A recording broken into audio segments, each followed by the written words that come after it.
This is stupid that we're getting hung up on this. All right, we got to actually pay attention here. You got to pay attention. You also got to pay attention to what the Stoics say. I'm not letting this go. The fact that you're trying to jump back. Oh, you. I'd like to point out you stopped. You didn't look away, and then you went out again.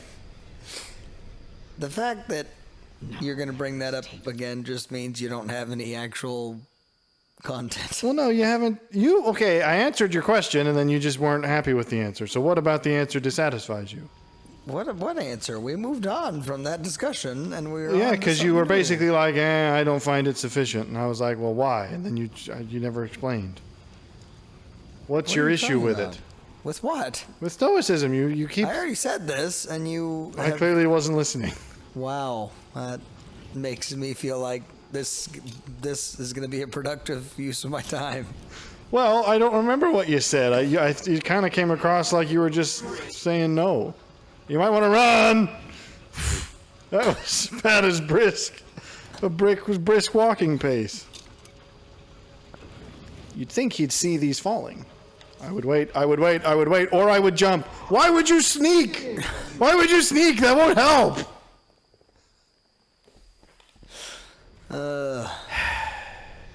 And at the end of fear. So, do you think that's just like a bunch of his wind in the bag? That's all it is. That's all it is, actually. It smells so awful, you hallucinate. That people go into it. You hallucinate your worst fear because of how bad it smells. My new worst fear is how bad this smells.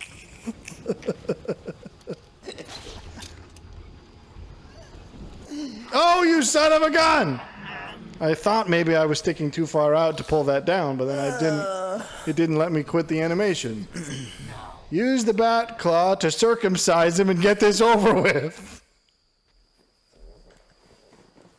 Hello, Batman. I think you end up just castigating the guy. Well, that's fine with me too. One or the other. Okay. What am I missing with the running? How do I... You run. You don't know how to run? You never learned that in school? No, apparently not. There you go. There we go. Time it right. Time it right. I ducked, you selfish Party animal, you.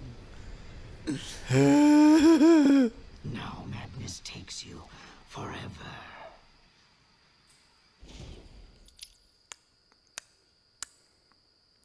This is embarrassing. That's a word. Well, woohoo.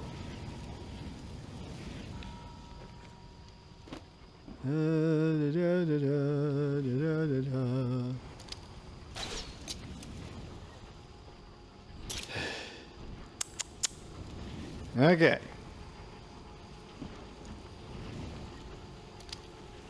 I know I'm too far. Well, so you just won't engage this discussion anymore? Well, no, I already said that I feel as though my understanding is that Perhaps your understanding is incorrect, though. Well, and I've admitted that may be true, but at least from what I have... Finally. The study of what I've seen of Stoicism, there is a particular concept that within Stoicism, again, of everything is subjugated to the superiority or the, at least, primary lens being that of logic, which I don't think is a bad thing. I don't think that's built in. Okay, so what would you, in order to Stoicism is encapsulate- fundamentally the acceptance of what you can't change so that you can focus on what you can, and it's all about agency, primarily. Stoicism is really just radical agency. Well, that I've never had a problem with. Well, see, that's why I'm confused why you have a problem with. Stoicism to. I don't think I am. Yeah. I've read it. I've read 2/3 of the establishing texts of Stoicism. There's only 3 books, so it's not really that hard to study. I think most of the time modern people have done a disservice by the way they interpret it. Well, okay. Because it's not. Maybe It's not rationalism. Certainly. Well, I guess maybe I. Obviously, it comes from a rational framework. Sure. I'm just suggesting that if there was another concept of, because I mean, like the idea of extreme responsibility, I've never had a particular qualm with. It's more the notion of, again, pathos being some sort of thing to be subdued. I don't think that's part of it. Well, okay. Oh, ooh boy. He wanted to look at you really bad. Because again, it's not like Stoicism does not say, "Oh, you're not allowed to have feelings." Everything you That's a sad sort of. I've never said that. That's not what I'm suggesting. What I'm suggesting is it certainly. Batman, I couldn't go back around the corner. So help me if this starts all the way from the beginning. Of course, it's going to.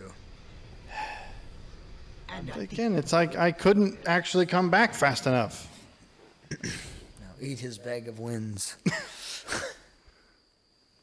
Let's see if it did us any help. Oh, it helped us a little. Okay, hang on. What has led you to believe that? Because I don't think the Stoic writers themselves ever say that. So, Well, maybe not in antiquity, but again, modern. well, Stoic let's screw writers. them. Well, okay. I'm just saying you can't throw out the. I think I can throw out the modern ones. I can just say no. The three. There's Seneca, there's Marcus Aurelius, and there's Epictetus, and those are the only three that have any authority on the subject. I think that's again a bit reductive. I don't. Well, that's like because saying the Bible is like, oh, now there you go. I've cornered you. Protestantism is reductive because you just say all it is the Bible, and I can just trust that. I don't need any modern criticism or modern analysis. Well, and I would disagree with that, which is why Well, there you go. So you can't disagree with me. about Protestantism I haven't. You did the same thing I did. I'm I'm just saying I'm suggesting- going back to the classical authors because they're the ones who created the concept. I don't really care what a Yes, modern but guy you're- says you're about his falling into interpretation. The same struggle, just on a maybe a lesser degree that I did with. Well, yeah, but I'm not abusing the term. I feel like you kind of were. Well, okay. You If may anything, not- I'm reclaiming the term.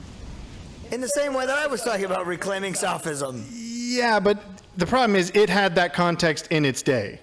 It was criticized in its day for the things it is still criticized for.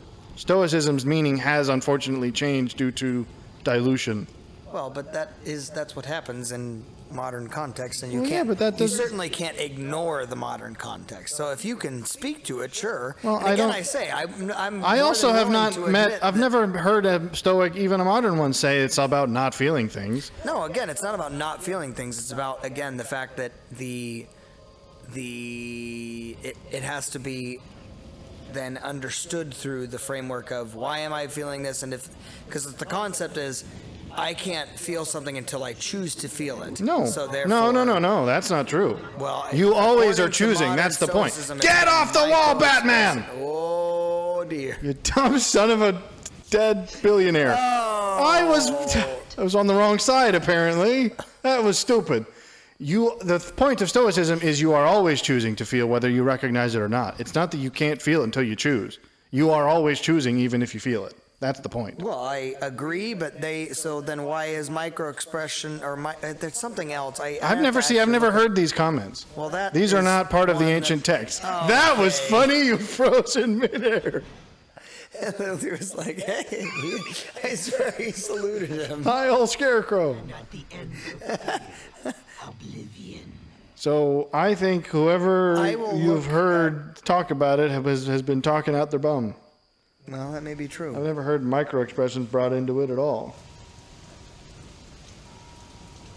Because again, it's not far from even a sort of Zen perspective, which is the choice is always yours, whether you know it is or not. So it's not that you're not free until you've, analyzed your perceptions and then chosen what to feel. It's like, no, you can choose not to be enlightened. That's a part of Zen. It's like you can actually choose to not see through the illusion. You can choose to engage with the illusion. I'm being greedy. Ooh. That is a choice that's open to you within that sort of understanding is So long as you don't blame anyone else Again, for it. Look, the Greek word pathos is a wide-ranging term Why are you talking about pathos, though? indicating... I know what pathos means in a Greek Okay, context, but the Stoics don't... The Stoics use the word to discuss many common emotions such as anger, fear, and excessive joy. The passion is a disturbing and misleading force in the mind which occurs because of a failure to reason correctly. Where are you getting this from, though? Because this is not in any of the authors. Oh, I mean, the bottom line is, in broad brushstrokes, there's many... No, you're gonna have to cite suggest this. Okay, okay. I want to know who's saying this, because I've never read it.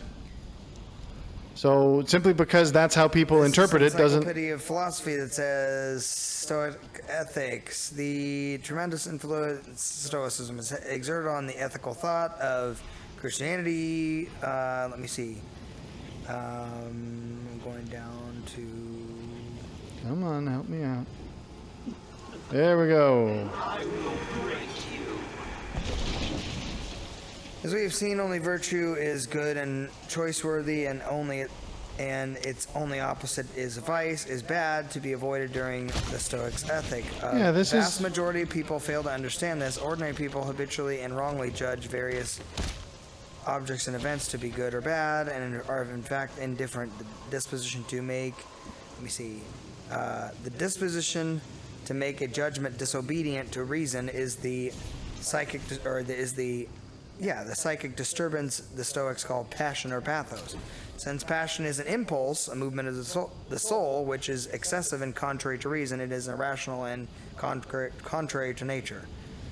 The four general types of passions are distress, fear, appetite, and pleasure. Distress and pleasure pertain to... But see, this is also just Aristotle, where you're saying you can't let these things get out of proportion.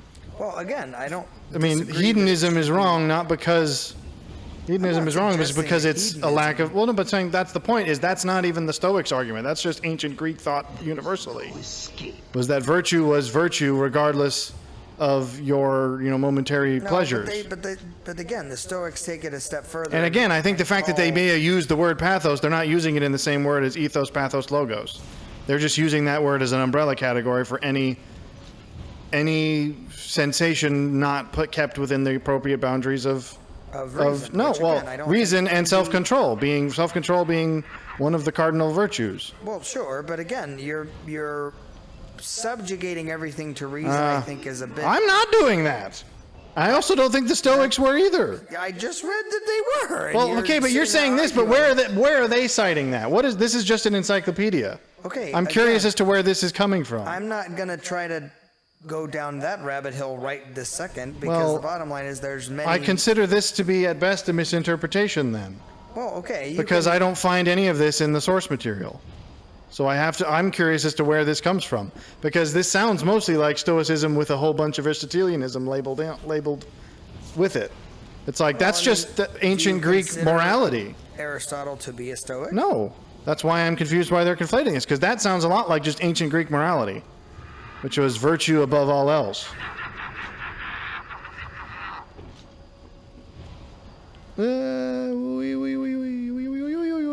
Oh, you dumb son of a gun. Plus, I think you would also have to acknowledge that if you allow your passions to get you if you act out as a result of your passions, for lack of a better term, I think you'd have to accept that that is still an immoral action. It's not immoral simply because the passions are the reason you made a choice. It's if the passions lead you to make a choice that is non-virtuous. That's, I think, ultimately the point.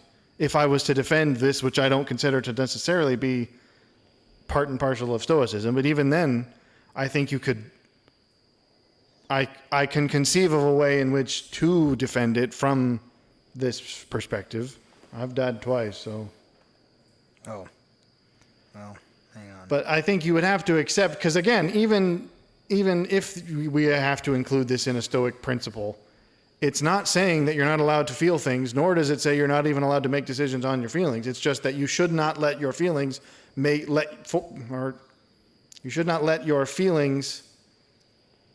dictate what your actions such that you do things non-virtuously. You should always pursue virtue, And in order to pursue virtue, you have to keep a fairly close lid on your passions, which Jesus himself would say. It's like self-control is a Christian virtue too. Well, okay, I'm not suggesting that self-control isn't a good thing. What I'm saying Well, but that's is, precisely their point, is it's not suggesting that you're not allowed to feel things. It's just saying you can't let your feelings dictate what you do. You have to do the right thing regardless of how you feel. I'm going to have to the way that you're wanting to discuss this, I'm going to have to revisit this when I'm actually having... Well, I think... Because again, are you kidding me? Because I've already conceded that I have not looked into it in a sense that I go, okay, this is the exact quote and this is what I'm saying. But from what I've looked at, again, there is an understanding that everything has to be filtered through a lens of an understanding of, okay, I don't understand how I'm supposed to be getting through this. You're supposed to jump past that thing when he's not looking.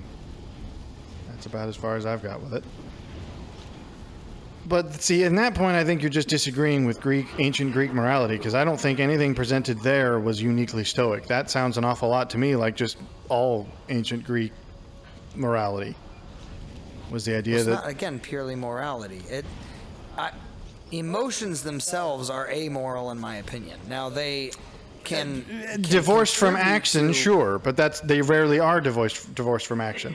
Now that I think was some BS. That was some BS.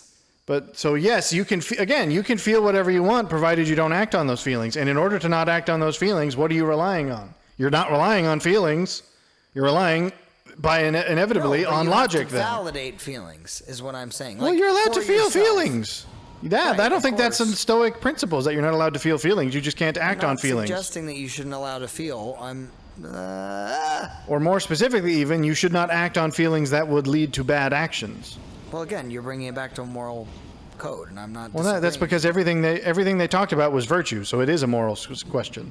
Not the way I'm describing it. Well, maybe not the way you're describing it, but what you just read to me was all about virtue. So. One thing that I that was that was your fault. No, that was dumb. He was looked looking, away and then I went, and then he decided to look right at me.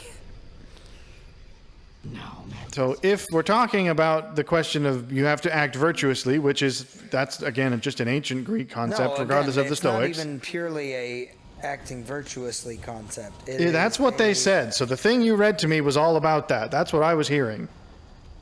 So you can't just go telling me that wasn't part of it when you spent the whole time reciting it to me. That clearly was a part of it. Their argument is that you can't have feelings, nor that you can't act on feelings. The thing is that all things must be subjugated to virtue, and in the ancient Greek conception, reason was the means of achieving virtue. So yeah, but see, that then means that virtue is essentially, it's not conflated, but it is almost directly and impartially tied to logic, and I don't agree with that, or reason, which I don't agree with that. I think. What do you think morality is then? Well, I think it certainly can be something that... Conscience? Is conscience a feeling? Well, it's not reason. Are you sure?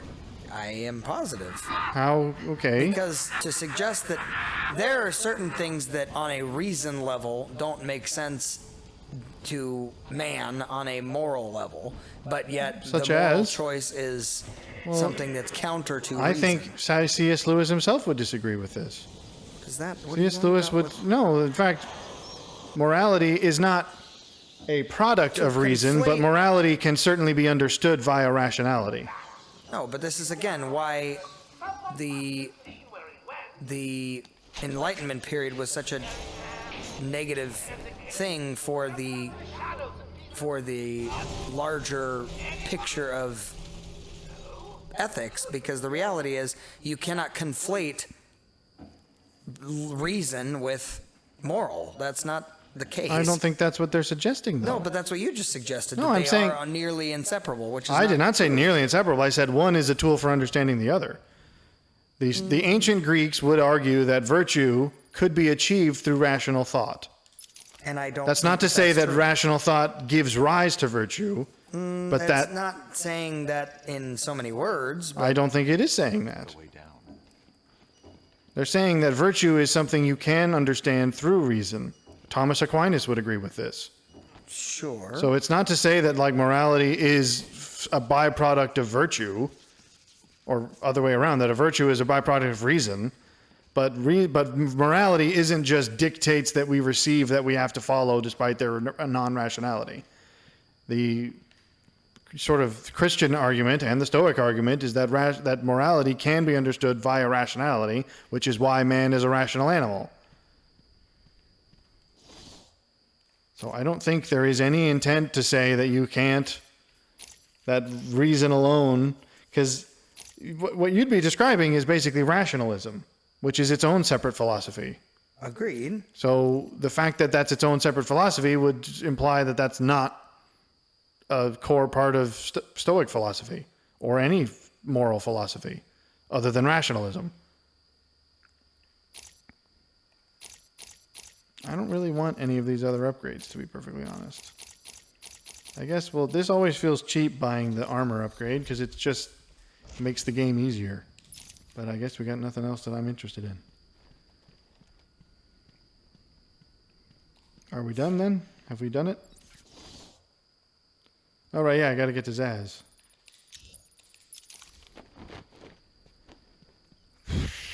So, Again, I'm trying to find the original.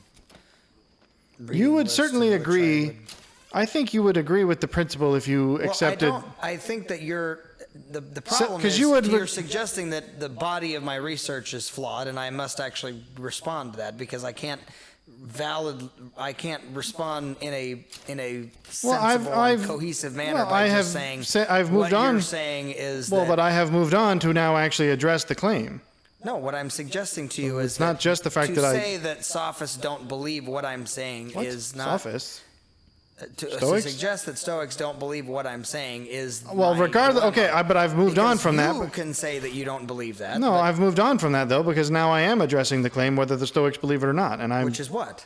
Which is that if we are taking this to be a Stoic principle, which I think it is broadly speaking just an ancient Greek philosophical principle, the Stoics probably held it if only because they were also ancient Greek philosophers. But regardless, I will defend it even then by saying that I still think you're overstating your objection because, again, they're simply saying that virtuous action is the sort of, to be virtuous is the aim of all philosophy of that time. And their argument was that it is through rationality that you can achieve virtue, and that if your emotions and your passions cause you to act unvirtuously, then they should be resisted, for lack of a better term. That's not to say you can't feel them or even act on them, so long as that action is not contrary to virtue. Yeah, I guess that would be my defense. And what I'm suggesting is that. How do I get out of here now? Reason and emotion or pathos in that context are separate and distinct interactions with that of virtue. I don't think that to suggest that, and oftentimes what happens is that passions are put in direct opposition to virtue, and I don't think that's They very often are. I disagree. You really think that if people were to act purely based off of their impulses, that would be better for the world or worse? Of course not. I'm not suggesting that you should purely act on impulse. What I'm saying is that so therefore you're acknowledging that acting on impulse is a positive thing because they're also God-given. Yes, but reason and passions are both important. Is what I'm suggesting. But I don't think that's what they're suggesting. They're not saying that you can't have. But again, you're suggesting that means you can't have one. You have to only rely on the other. What I'm saying is duality is what is required. And I don't think they would disagree. They're simply saying. I think that Stoics have a very hard time with duality. I don't think they do because I would consider myself a Stoic, and I'm not opposed to this concept. All I'm saying is, I think. But again, by that logic, you're saying that your impression of Stoicism is what is. All I'm saying is Epictetus and Marcus Aurelius don't say the things you've been saying. I can Well, and that this I is can where say I with I can say sure. that with a certain amount of certainty. And that's having read both of very them. true, given that you've actually read it. And Now, this is if why there's I'm saying other- I need to actually do that level of You dumb son of a understanding gun. myself. That's all I'm suggesting. But even then, I am now addressing this claim, defending it from a Stoic background, and I still think it can hold up and is not. I don't believe, and I would even go so far as to say, if a Stoic were to say that reason and emotion are or completely incompatible, I would say they're wrong, and I don't believe that's Stoic teaching. So whoever's saying that, I would say they're misunderstanding. Well, there you go.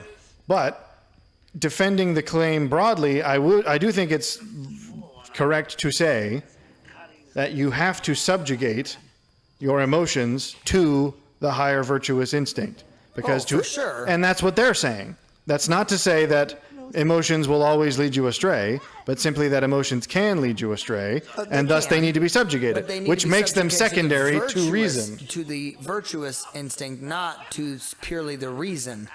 But I don't think. But see, the way you read the thing you read earlier said they had to be subjected to virtue, not only to reason. The reason for reason being involved is that reason was seen as the way of achieving virtue more readily. So you subjugate the emotions to reason, and the aid to aid you in that process you subjugate emotion to virtue. To aid you in that process, you use reason. That is not to say you subjugate emotions to reason. You Well, could sort of view it as, square, rectangle, suppose, which one yeah, I comes was about to first. say, But the yeah. argument is you subjugate emotion to virtue. Yeah, Which means I see what you're saying, which means which you is are can't allowed, correlate the A to B to C thing. It's a little and bit of that. and that means you are allowed to feel emotions and act on emotions, so long as the actions you're taking based on emotions are not invirtuous or whatever, controvirtuous or whatever the word would be. Yeah. So again, I don't believe that it has ever been properly claimed by anyone who knows what they're talking about that Stoics don't let you feel things. Well, again, this is what you're redacting to, or redounding to, and that's not what I'm saying. Well, but then To not let you feel things is different than saying that emotions don't play a significant, and I would argue, equally 50-50 role in the way that we live our lives and interact. It's like to say, well, it's better to live in a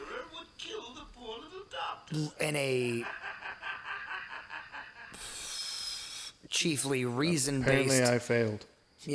thought process than to live in a chiefly based, pathos concept. I would say you need both. Again. Yeah, but one has to dictate over the other, and so would you not disagree? Would you disagree with that? I don't know that one has to dictate over the other. I think that I, again, see morality as or virtue as a How does separate lens. emotion... The point is, if virtue is the aim, which is the implicit assumption, Sure. how does emotion help you in a way that rationality doesn't? I think that... Okay, if Zaz sees you, he's going to kill the lady. So, Oh, because my point is, if you both are useful, sure, so long as virtue is still maintained. Right. If there is a clash, which one wins? Is there ever a situation when emotion will aid in achieving virtue better than reason? Because that's essentially what you're arguing, is that there's going to be times when that's the case. And the Stoic argument, if I'm defending it, though I'm not convinced it really is a Stoic argument, is that reason will always be the one more able to coincide with morality or virtue than emotion, because emotions are too unpredictable to be reliably banked upon for moral instruction. So in order to counter that claim, you would have to say, no, here's an example of a case when emotion would actually give you the right path and reason would not. Okay, he's going to see you again. Okay, it's just that corridor, so I was running quickly past it. Yeah, What is it? and he's looking at that corridor. It doesn't matter how fast you move through it. Okay, so what else is my option? I think sneaking and probably going some other direction. Too easy. Played you I like don't- a violin and Target Zaz when he reveals himself. Well, let's hope it doesn't get to that. I think he wants you to use the bat circumciser. Can I hate this guy. What's the name of those shears they use? Come any closer, and I'll paint See, there's no other way about. Oh, It's the bat septs. The bat sizers. Won't be long and you'll hear her final song. What are you talking about? Just kill her. She useless to me now. Kill her, the bat will get me. No, you're not scared of her. Well, Okay, what do you have to say for yourself? I'm now focused on this, so hang on. What is... You got to get in there and mix it up. Well, yes, but I can see how? the veins in her neck throbbing. I can see her sweat and It's got to be a vent or a door or a crack in a wall. That's the spirit. Now stick it to her. I need to make the kill. I can't wait. She's just begging to be slaughtered. Climb what? Night, Miss. Oh, Yeah, is you he might talking run- about the railing? You might run out of time. Oh, so you do have a limited amount of time. Okay, I So, don't understand. It's a matter of time and being seen. I think that the Easy. Play rationality of cut your strings. Nighty something like in the church in Acts, sharing all within the unity of the Spirit, is counter. But spirit is not emotion. I think that's a very charismatic. Oh no, I'm not suggesting or conflating spirit to emotion. I What I'm think you saying- leave the door I'm open not. to that. Listen, what I'm suggesting is reason would say, well, I shouldn't, participate in this concept of,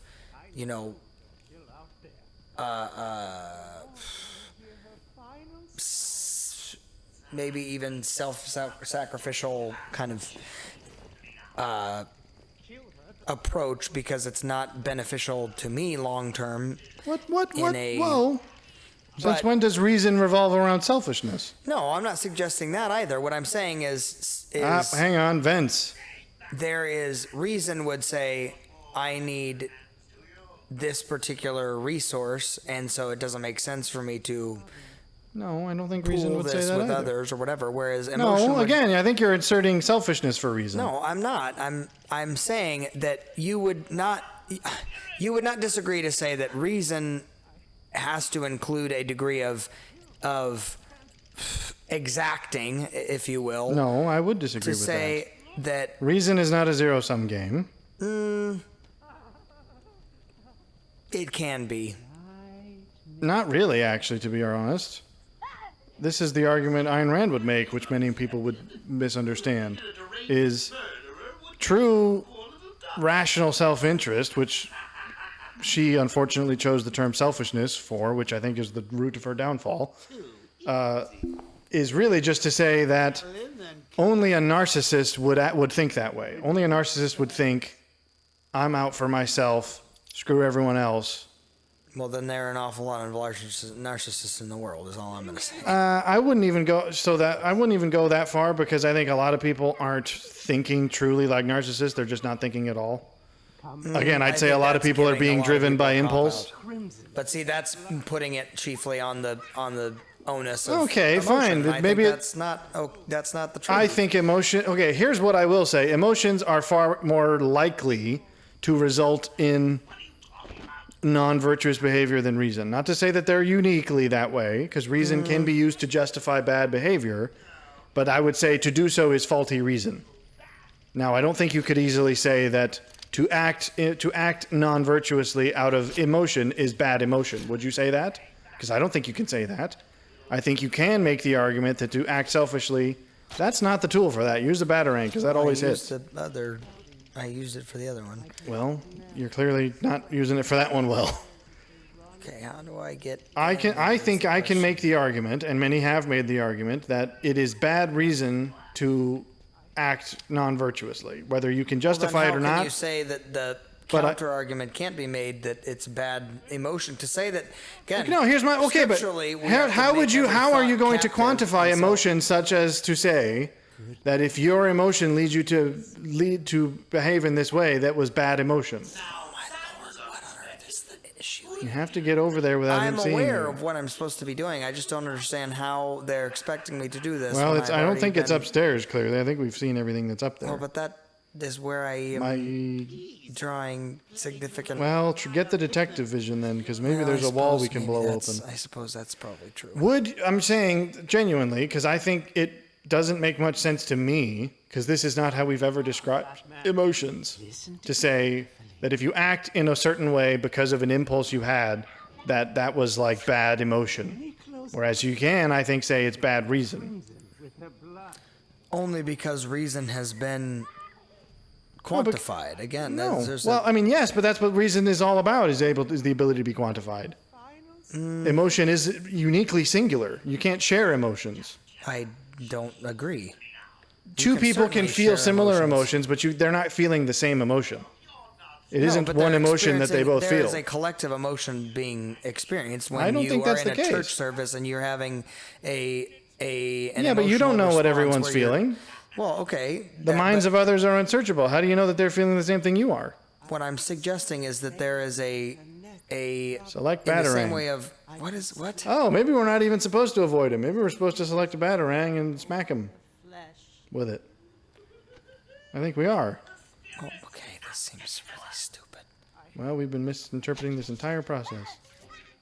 Okay. Well, you didn't do it right. Figured a deranged murderer would kill the poor little What? I did. I just knocked the gun out of his hands. What did he kill him with? No, I don't think you did. I think you I totally startled did. him. Okay.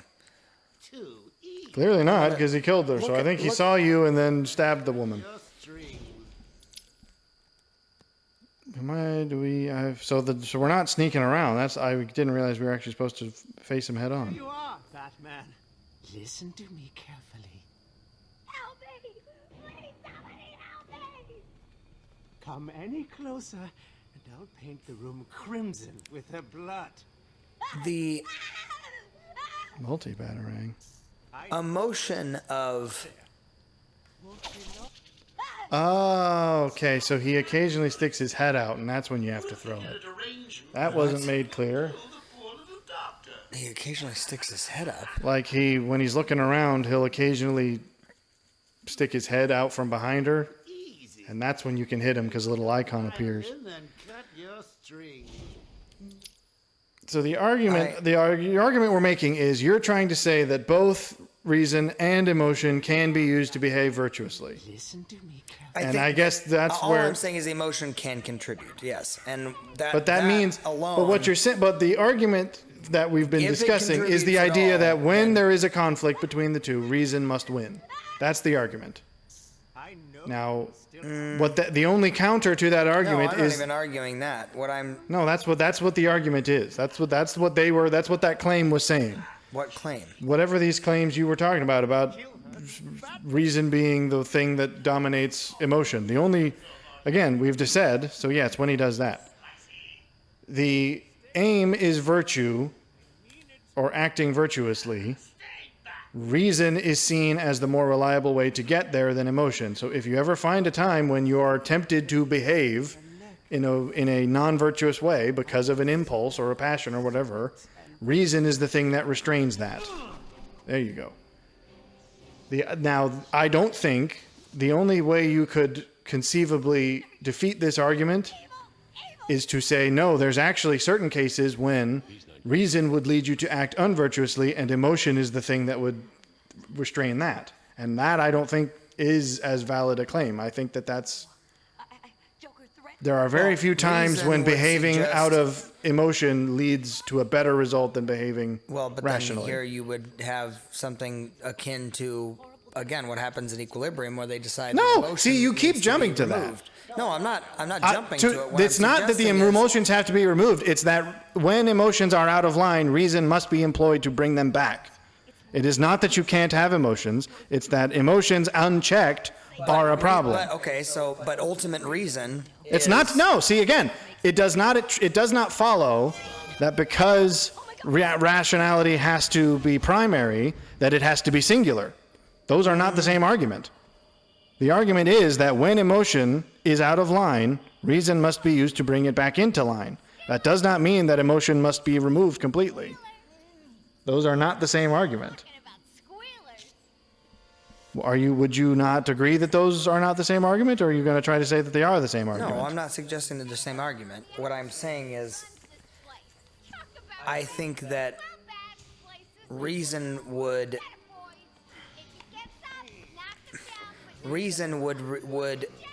move you into a place to me, the context in which reason would be something that would be preferably subjugated to okay, hang on, I don't like having to do this while trying to talk.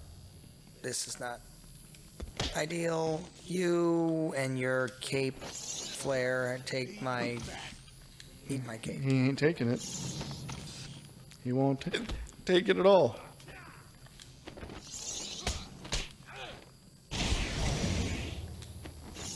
And I don't think this is even to say that there aren't arenas where emotion is the right call, but these are not. That is what you're saying. No, well, okay, virtue is what we're talking about.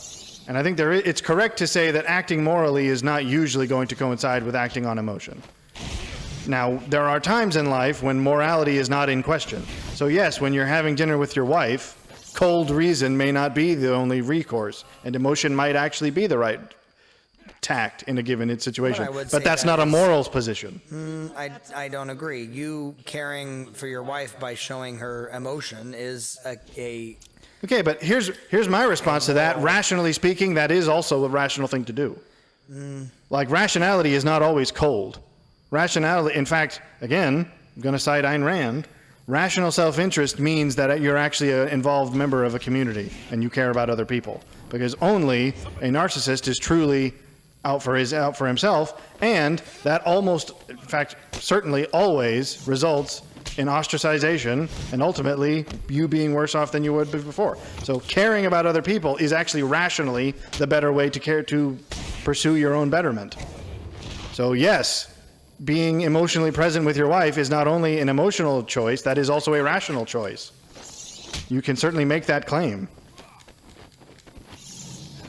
So it's not, I don't think, there are plenty of circumstances when you can act out of emotion because emotion's not out of line. Okay. Like, I'm you can't, smacking you. you're doing it, okay, but the funny thing is, clearly that's wrong. No, but I'm dazing him, which is exactly what I'm supposed to do, I don't think, that's what you're supposed to do with the knife man. I think the electric man, you got to do something else. Oh, I thought he was a knife man. Well, maybe Well, you were getting shocked every time. How'd you think that was happening? I think You can allow emotion to reign when it is not out of proportion. The reason why the motivation for why I end up self-sacrificing for my children has nothing to do with reason. It has. I think it absolutely could. No, it doesn't have to. Yes, it does. Because Doesn't have I love to. my kid, so therefore I do that because the fact that I am. You also want the best for your emotionally kids, and attached you to also my want the child. best for your kids, and that's a rational position. Okay, but So how do you give my the- other rational decision is I'm exhausted, and it would be rational for me to want to go to sleep right now. That's and do not that. rational, necessarily. Yeah, it is. No. That's justification for a bad choice. You could argue, you can not a bad absolutely, choice. no, you could make the case that, okay, what I want is sleep, but what I also want is healthy kids. So Which the one of bottom those line things is- matters to me more? The healthy kids matters to me more, which means I should do this. That can be 100% worked out rationally. So the bottom line is, anytime you're saying that. Anytime you're that acting, logic is out of line, you're basically going to say and prescribe it to. bad logic. It's a bad logic Yeah. question. So the bottom line is, if it's a bad logic question, but emotion brings bad logic into that. Because it's not emotion, it's bad logic. So no, It's, see, that's emotion is not. So then you've already hamstrung the context of the conversation, because the bottom line is emotion will then communicate and bring bad logic into. No, it won't. proper I don't think order. that's what's happening. But you're Logic suggesting being that logic good or- logic is the antidote to bad logic. I don't think so, emotion okay. is the antidote to bad logic. then where does- But good again, logic where can does be the logic- antidote to bad emotion. See, that's insane. No. Yeah, good No, defend this. Good emotion is exactly the same concept. If you are. But doing emotion, something you just said previously emotions were amoral, so there is no good and bad emotion. in the same way that you can suggest that there is a good version of logic and a bad version of logic, I don't think that it is unfair to say that if you are doing something Okay, that's amoral. what I mean by good and bad logic is literally perhaps the better termed faulty and correct, not morally Okay. charged good and bad. There's Exactly. faulty logic and there's correct that's logic. what I'm saying. It's there are not, amoral but there's not emotion. faulty emotions and Yeah, correct there 100% emotions. is. No, because you just said they are immoral. That means all emotions Okay, would be again, I valid. say, and you're saying that there is amoral amoral. No, I never logic said or this. I reason. never said this. I'm just you just. I now said this. rationality. In fact, I was defending earlier that rationality is the path to, or at least the argument is that so what you're saying rationality is a path to virtue. So what you're saying is that that rationality is moral. No, it is the Yes. path to Okay, morality. Is it amoral or is it moral? It It's is. gotta be one or the It other. is a tool for achieving morality. So it's moral or amoral. You have to. It's got to be one or the other. It can't. Be It depends on the neither. case because there is faulty reasoning can be Is bad. moral or amoral? Faulty reasoning is either morally despot or it's amoral and it's a bad as in misplaced or I don't see, but I don't think. faulty I think reasoning. tools. The end is what we're talking about. So virtue is No, the moral question, and how you get there is irrelevant. No. I think kind of it is because rationality can be used for any purpose you set it to. In the same But way that's that- why it has to be subjugated to virtue. That's why the Stoics and the Greeks never said that rationality was king. It was virtue was the right way to live. Rationality helps you get there. That's the argument. It's not purely living rationally makes. This is what you would call rationalism. Is that living rationally is the only good there is. And that's not the ancient Greek sense. The ancient Greek sense is that there is virtue and rationality is the way to understand virtue. Now, what my point previously was, you can have faulty rationality that is bad and I mean bad not morally, but bad as in it doesn't serve its purpose. So then again, if you're saying that it's not bad morally, then it is amoral, correct? Okay, but that's Then, that was never the crux of my argument, though. No, but then the crux of my argument is if you're going to suggest that you can have bad meaning not functional logic, then you can also have bad meaning not functional emotion. I don't think you can because You can, the argument absolutely. you made previously was that emotions are valid, and any emotion, if emotion, it's Just because you have a response doesn't mean it's valid. it is though. No. If you're going to take morality out of it, then how do you judge an emotion? If you're going to say that any emotion you in feel, the same way that you would judge a reason. no, because without moral. okay, then you are applying reason to emotion, which is what you've been denying this whole time. No, I'm not. You 'Cause are. Again, I just said you're- morality. No, okay, but that's So is it again? What are you using to judge reason? If it's moral, then your argument must be that reason is moral, not amoral. no, because we're talking about. So that's what I'm saying. You can't have it both ways. Either both pathos and logos communicate to ethos, or they can't stand on their own without ethos communicating. So that's fine too if you want to say that. But that's been the argument this whole time is that then ethos is chief. Yes, and they've always It said must that. be. That's what virtue is. They've literally said that virtue was the aim. But Rationality is how you get there. Pathos can't. But then the point is, logos can't then be the path in which you get to ethos. That's not how that. That absolutely works. can be. No. It's not that it's not that ethos is dependent on logos, but rather logos is how you as an individual can achieve ethos. Because you are not any of these things. You are a person containing all of these things in varying measures. So I think that you can Now, make the same claim that that you can come at it. I from would a disagree pathos the level argument. and I say don't that think you can- pathos will ever get you to logos or to ethos. I think that you can use the same lens. Because to say there are certain emotions that I must say on an ethical level are like, for instance, okay, here's a great example. Here's a way that I can then use ethos if we're now saying that both logic or reason. this is not now what we're saying. We've been saying this the whole time. No. I'm saying that you previously were arguing that because I made the case that emotion was amoral, and you're saying that reason is either decidedly moral because of the fact that you can. This was judge never my based on point, though. ethics. This was never my point, so I don't want to be pigeonholed into one side of Well, it I'm not because I trying don't to think pigeonhole you into I don't something. think What I'm I've suggesting chosen is- a side of that. What I'm suggesting is that if you can come at it from a logic point of view or a reason point of view, then you can equally come at it from I a would disagree, though. emotional point of view. Because if then Emotions I'm are able too to- contradictory and inconsistent to I be. disagree. Okay, you say I do good by my kids because I love my kids, and then your kid screws up and you're angry with him. What are you going to do in Yet that my case? love outwins that, or overrules or overrides that, because the fact that emotion is something that is And you're chief going to among argue, so you're going to the- tell me that you've never snapped at your kid and done something wrong when you were mad? That's not what I said at all. Well, but you're saying because I feel love towards my kid, I would never do wrong by them because No, I love that's not them. what I said. What I said was love is going to be what also then allows me to make that right. Okay, after the fact. So you will then sin against them using. In the same way that faulty logic will make you sin. Yes, but the problem then is that it's not the logic's. It's ethos. Yes, that that dictates has and literally judges been. that. That's never not been my argument. Okay, I was so just you're using the word saying- virtue. So then you're saying that virtue is so that you're saying that The Stoic argument. logos is moral. No, logos. It is either- Logos. No, ethos is virtue. We're using that term interchangeably. At least great. I have been. Logos is simply a way that you achieve it. And emotion can get you there I don't too. think it can. Here's let me actually describe this. It can only Love do so is when- a positive based on judgment from ethos is a positive emotion that is actually except- good and in line with except for the ethos. fact that However, anyone- lust is a non. Except for is the a fact that love, bad pretty much logic anyone of- would acknowledge that love is not an emotion, it's a choice, a rational choice. Emotions are involved, but you will have to say, I am upset, I don't like you right now, but because I choose to love you, that's not because I feel good about you, it is because I have chosen a commitment to you. I'm going to do this thing that I don't want to do because my emotions would tell me to act in this one way. Okay, but again, compassion is an emotion. agent of love. It It is emotion versus something like lust, which again is a I don't self. think I would classify compassion as an self-gratifying- emotion. Okay. I don't know that. I don't think that's an emotional position. Mercy is not an emotion you feel. I didn't. Okay. Well, compassion and mercy, I think, are. They may be related, but they're certainly not synonymous.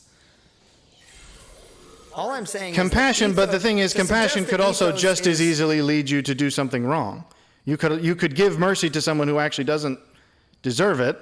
They could then, you might be lenient with them, and then they go on to do harm. But see, this is where you get into the idea of, again, logos being faulty. Is that the It's not that moment logos- the moment that we allow our own reason to then dictate, okay, well, there's a way again that seems right to the man, but in the end is going to lead to death. It's like, okay, well, that. Well, there's a in feel. itself Okay, but you is could that also emotion- substitute feeling for that. 100% you can. So what we're both saying then is ethos must be chief, and that. And I've never not either said one- that. Sure. But logos But I is don't the think means that- to get there better. No, I don't agree with that. I think that either side, you have to use ethos in order to judge what is good and bad emotion and good and bad reason. I think that has to be. Well, actually, the distinction, though, is that reason, purely functionally, again, when I say good and bad reason, I don't mean by outcome. I mean by this logic is broken. Like, from supposition to solution, you have a bad, there is a bad logical argument. And so again, then you're going back to it being amoral. I But then don't- how do you? What's your judgment? I'm not making, okay, but see, that's not my point when I'm saying this. What I'm saying is, it's not, whether or not it's amoral is not the question. The point is, a thing which is meant to bring about a certain end and does not bring about that end is failing in its purpose, whether that's a moral purpose or otherwise. A bad argument, it's frustrating that we only have the words good and bad. A faulty argument fails not because of whatever moral outcome results from it. It fails because it doesn't hold up under its own standard. Like, bad logic is bad logic because it does not follow. A bad argument is saying you've extrapolated this end condition from this set of presuppositions, but they don't follow logically.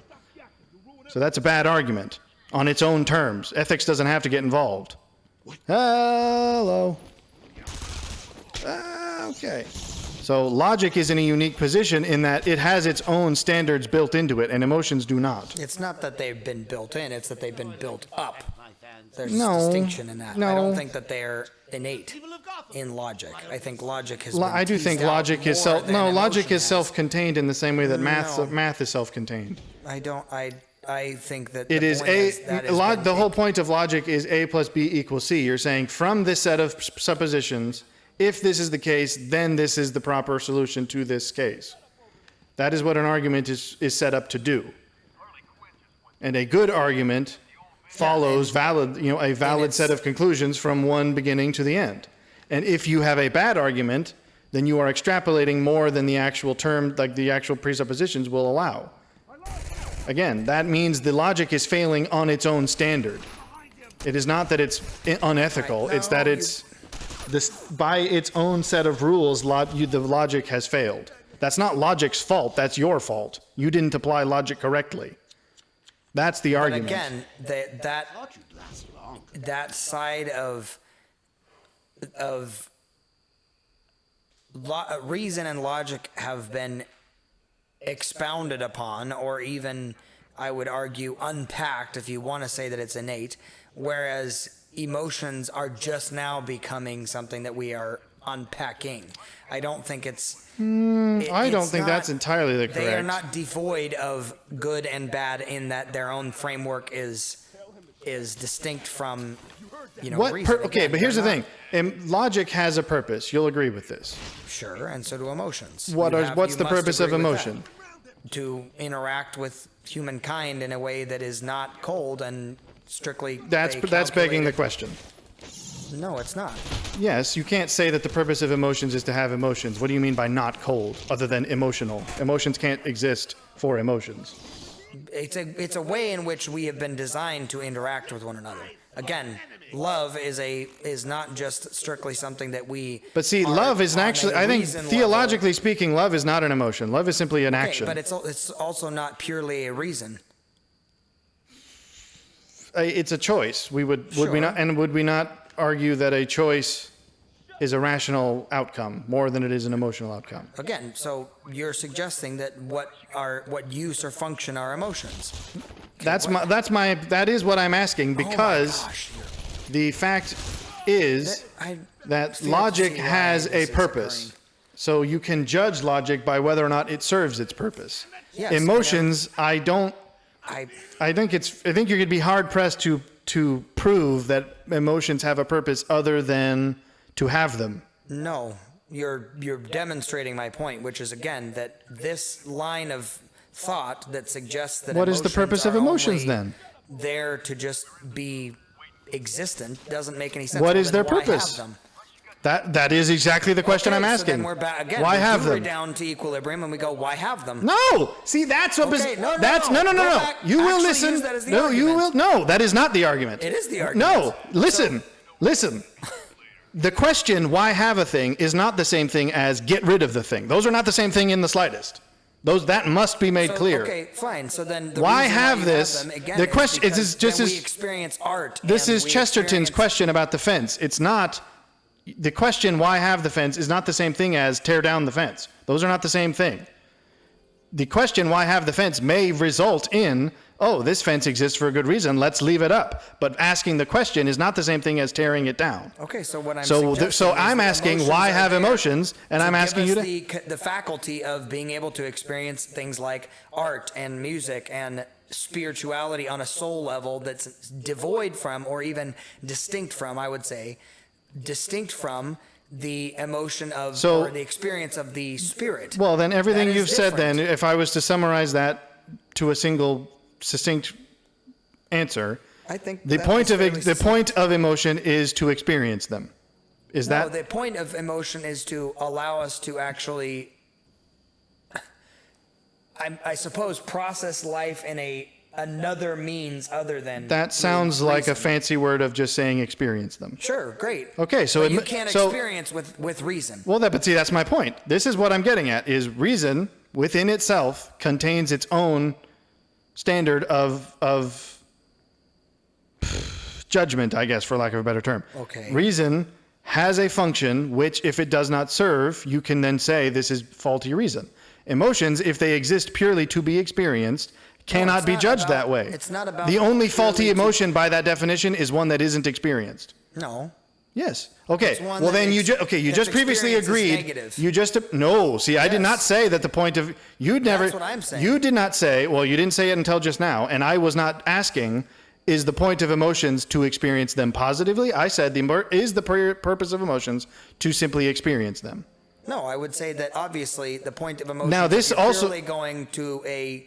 But again, I'm not coming in this from a place of you can even take this argument to the place of hedonism and go.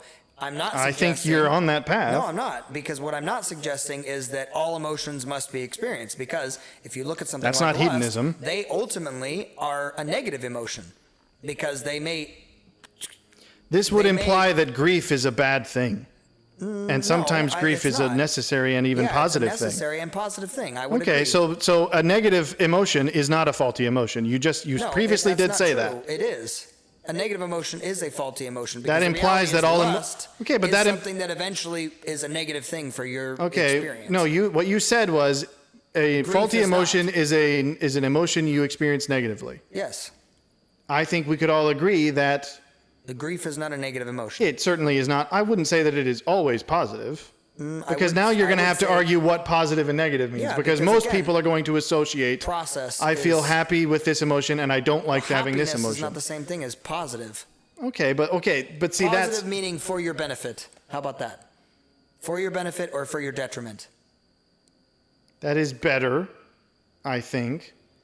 But even then we So then, so what you're saying then is the only proper emotions are emotions that benefit you. Yeah, sure.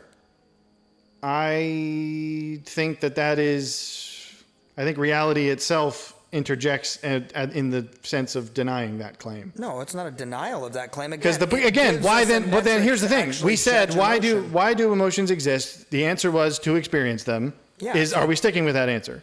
Well, again, to experience them within, again, if we're going to say that there must be then a self-contained judgment within I did not say emotion that there itself, must I'm be. saying that. I did not say that. I'm saying that because if you're going to, what I'm suggesting is that there is the a answer. self-contained judgment within emotion. But then the too. answer is Which not is emotions positives and exist negatives. to feel them or Yeah, to it be is. experienced. No, emotions.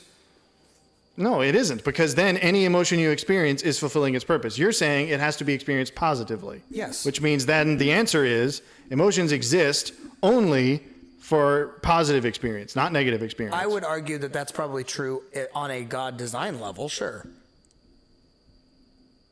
Then why do negative emotions exist? Because of sin, obviously.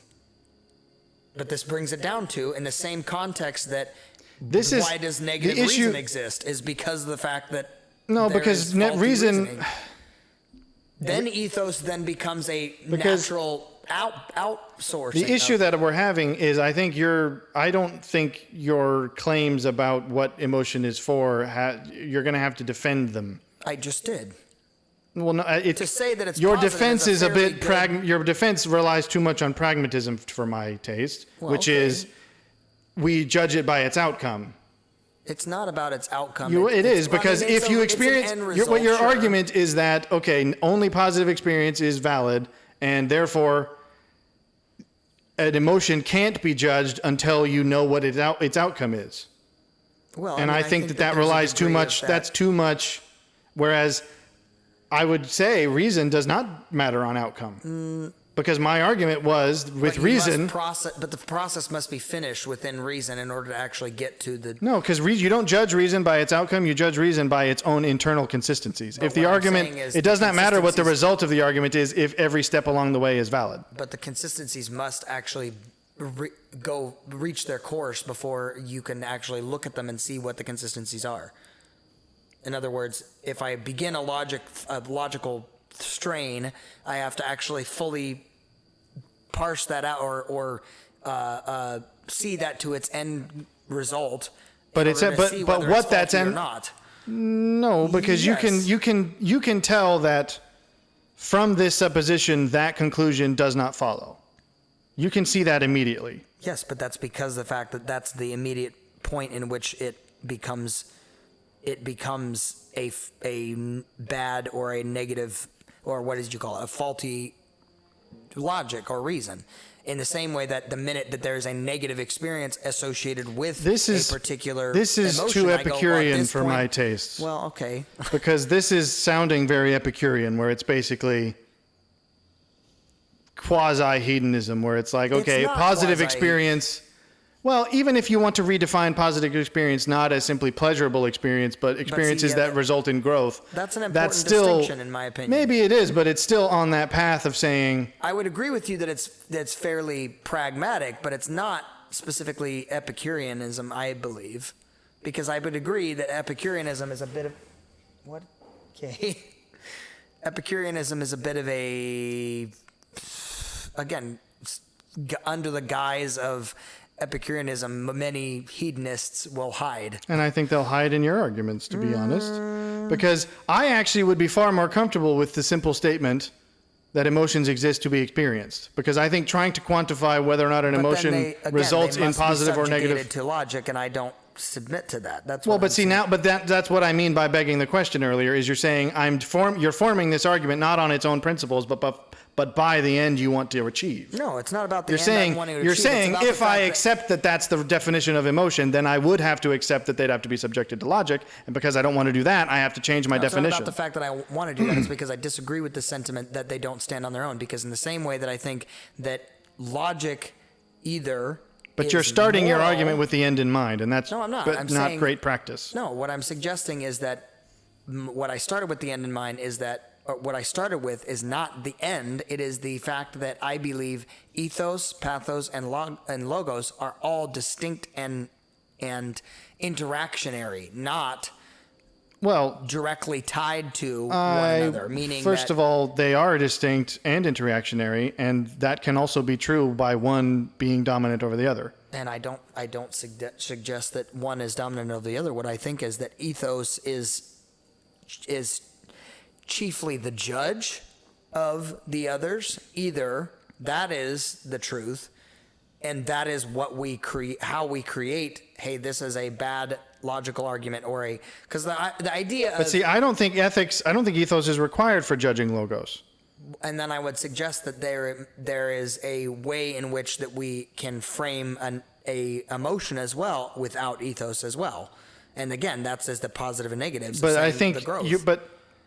that seems Is like that it's a something that- reactionary argument, because you're trying to say, well, you're coming up with this with a way to make that make sense in order to simply not agree with with my argument. No, what I'm suggesting is that I don't think that to say that emotions do not play an ethical role in positive ethics is, I think, a dismissal of what pathos is supposed to do. God obviously provided emotion for a reason for us. And it wasn't just strictly, hey, this seems like fun. Why did God create the universe then? And what does that mean? Could God not have created the universe for no other reason than because he wanted to? Well, but it's irrelevant. Well, That's no, not what I'm saying. if we are made in the image of God, then pathos would be arguably why he created the universe, because he wanted something to do. And therefore not we just have pathos because we are made in his image. So artistic experience, relational experience, Are any all kind of possible experience. because of pathos. Yes, but that doesn't mean that they are necessary but they are related that to would it. fall under the answer of emotions exist for experience only, regardless of the outcome of said experience. Because again, they are again the idea of them then reaching forward towards ethos. What your argument was before is that you could not get to ethos through pathos. That's alone. what you suggested. Pathos alone, and I've still Whereas you say that logos you can get there. That's what you're suggesting. yes. And I would say that you can make the argument that you can get to ethos through pathos. How? But by saying that God has given us pathos for the sake of saying we experience art that does then cause us to or point us to the divine. In the same way that he talks art through, can just as easily point us away from the divine. Sure, but the point is in the same way that faulty reasoning can do that. So Yeah, but now see, you're back that's- to, you're again back to the same point. But see- this is why I'm saying this was not a. But I'm in- just creating the this in order to argument, prove though. my But see, point. I feel like you have baked into your argument the exclusion of its own negation. You're saying it's bad emotion if it doesn't do what I think emotion should do, In the same which way is be that you're positive. saying that No, I'm not saying logic is that. Well, no. Logic is bad logic if it is not logic. Again, but that's only because that's actually been parsed out in context of modern But see, academia. what? And that has come from the cultural phenomena that was. But here's the funny thing is Enlightenment period. that you're arguing that, well, someday we'll understand emotions as well as we do No, I'm logic. not. What I'm suggesting. And then at that point, what will we be doing? We'll be analyzing emotions with logic because we'll understand them fully. I don't. Again, that's not what I'm suggesting. What I'm saying. Then is why that does it matter that logic's been parsed out and emotions haven't? they have been? You just said a minute ago that they haven't yet. What I'm saying is that they have not certainly been. That the given understanding same of amount emotions is still nascent. They have not been given the same amount of academic focus. Would you not agree? I think they have. It's truly psychology is a newer science than That's all I'm logic. saying. But what you're saying though is that the argument that you're making is, well, we haven't had enough time to understand emotions because it's a newer science, but we have had more time to understand logic. So it's unfair that I am basing my argument off of something with much more history, and maybe that's a fair claim. But the implicit thing you're saying by saying that is someday when there has been more academic focus on emotions, we'll understand emotions better and we'll give them their due respect. And what we will be doing when we do that is analyzing emotions rationally because we will have understood them at that point. I don't think understanding and rationalism is the same thing. Because again, understanding can also be reached through experience. Well, that's an epistemological claim then. Now we're talking about where does knowledge come from? Sure. And I would say that especially in the Eastern philosophical perspective, that there's stuff that can't be understood through logic, but must be understood. The only through I'm not aware of any experience. epistemological source that relies on emotion. There is epistemological. Well, okay, the Tao certainly is the one that That would spirit- argue that that's is- experiential. No. Yes. I wouldn't. There's I'm rusty on it. There, I believe, are 4 epistemological sources. There is empiricism, rationality, authority, and empiricism, because I can't remember that one. empiricism is what you observe. Rationality means you don't have to observe it to understand. Like, it can be logically consistent whether it exists in the real world or not. Sure. Empiricism is based on I observe it, and because I've observed it, I understand how it works.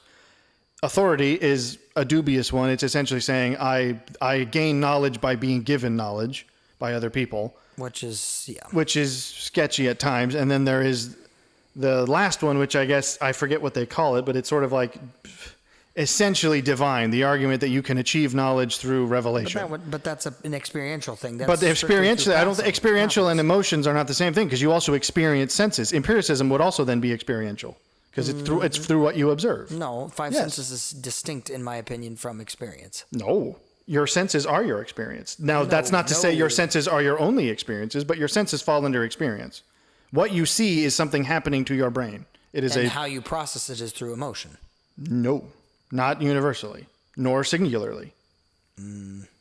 I think that's a claim without basis. You're going to have to provide some reason for that, because if you want to say experience is what you're talking about, not emotion, then empiricism falls under experiential, which means I'm witnessing it. Therefore, yeah, that's an experience. You have to admit, listening to music is an experience. Yes. Just and as the much way you sense, just as much sense as it is emotion. And the way you, again, justify or, again, reach on a pathological level,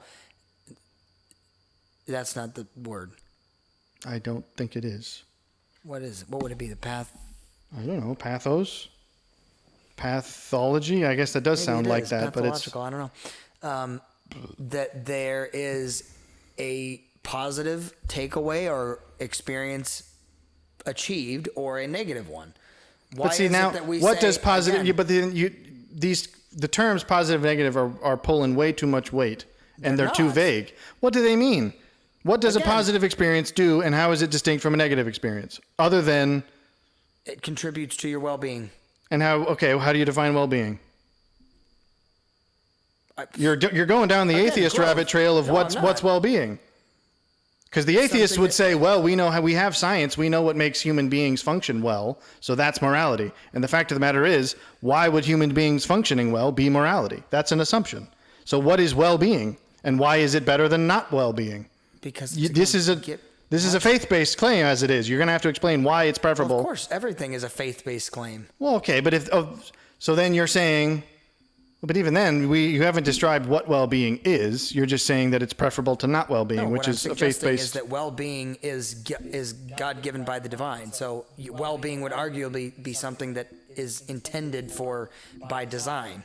And how do you know what that is then? How can you judge an emotion if it's meant to a good emotion only produces better well-being than you previously had? How do you quantify that then? By result. What result is well-being? How would you look at two outcomes and say this one is better well-being than that one? It sounds. This is philosophy. You can't just say, well, we all know what well-being is. It's like, well, no, you're going to have to define it. What I'm suggesting is, again, something like growth or, okay, But why would growth be preferable to non-growth? I'm listening to a piece of music. I'm having an experience about it. Negative experience would tell me I'm not wanting to continue to listen to this. In the same way that you looked at, like, why is it that the church ended up banning the what was the one that the sound that Pythagoras ended up creating by accident? It's a tritone. Yeah, But now you're arguing then that tritones are immoral. No, what I'm suggesting Because is that, they're again, it was a experientially negative unpleasant. experience. So we changed what we were wanting to experience. So any because the song fact then that contains that would be a immoral song by your judgment. No, that's not what I'm saying. Because What it I'm creates saying is a it is discord- a negative experience. Okay, but see, now you're actually falling back towards positive and negative by simply saying this sound is unpleasant, therefore it's a bad experience. That implies then that unpleasant sounds have no place. Is that the case you're going to make? What I'm suggesting is that it is that if we're talking about emotion, that there is So something. any emotion you wouldn't want to have again is a negative emotion? No.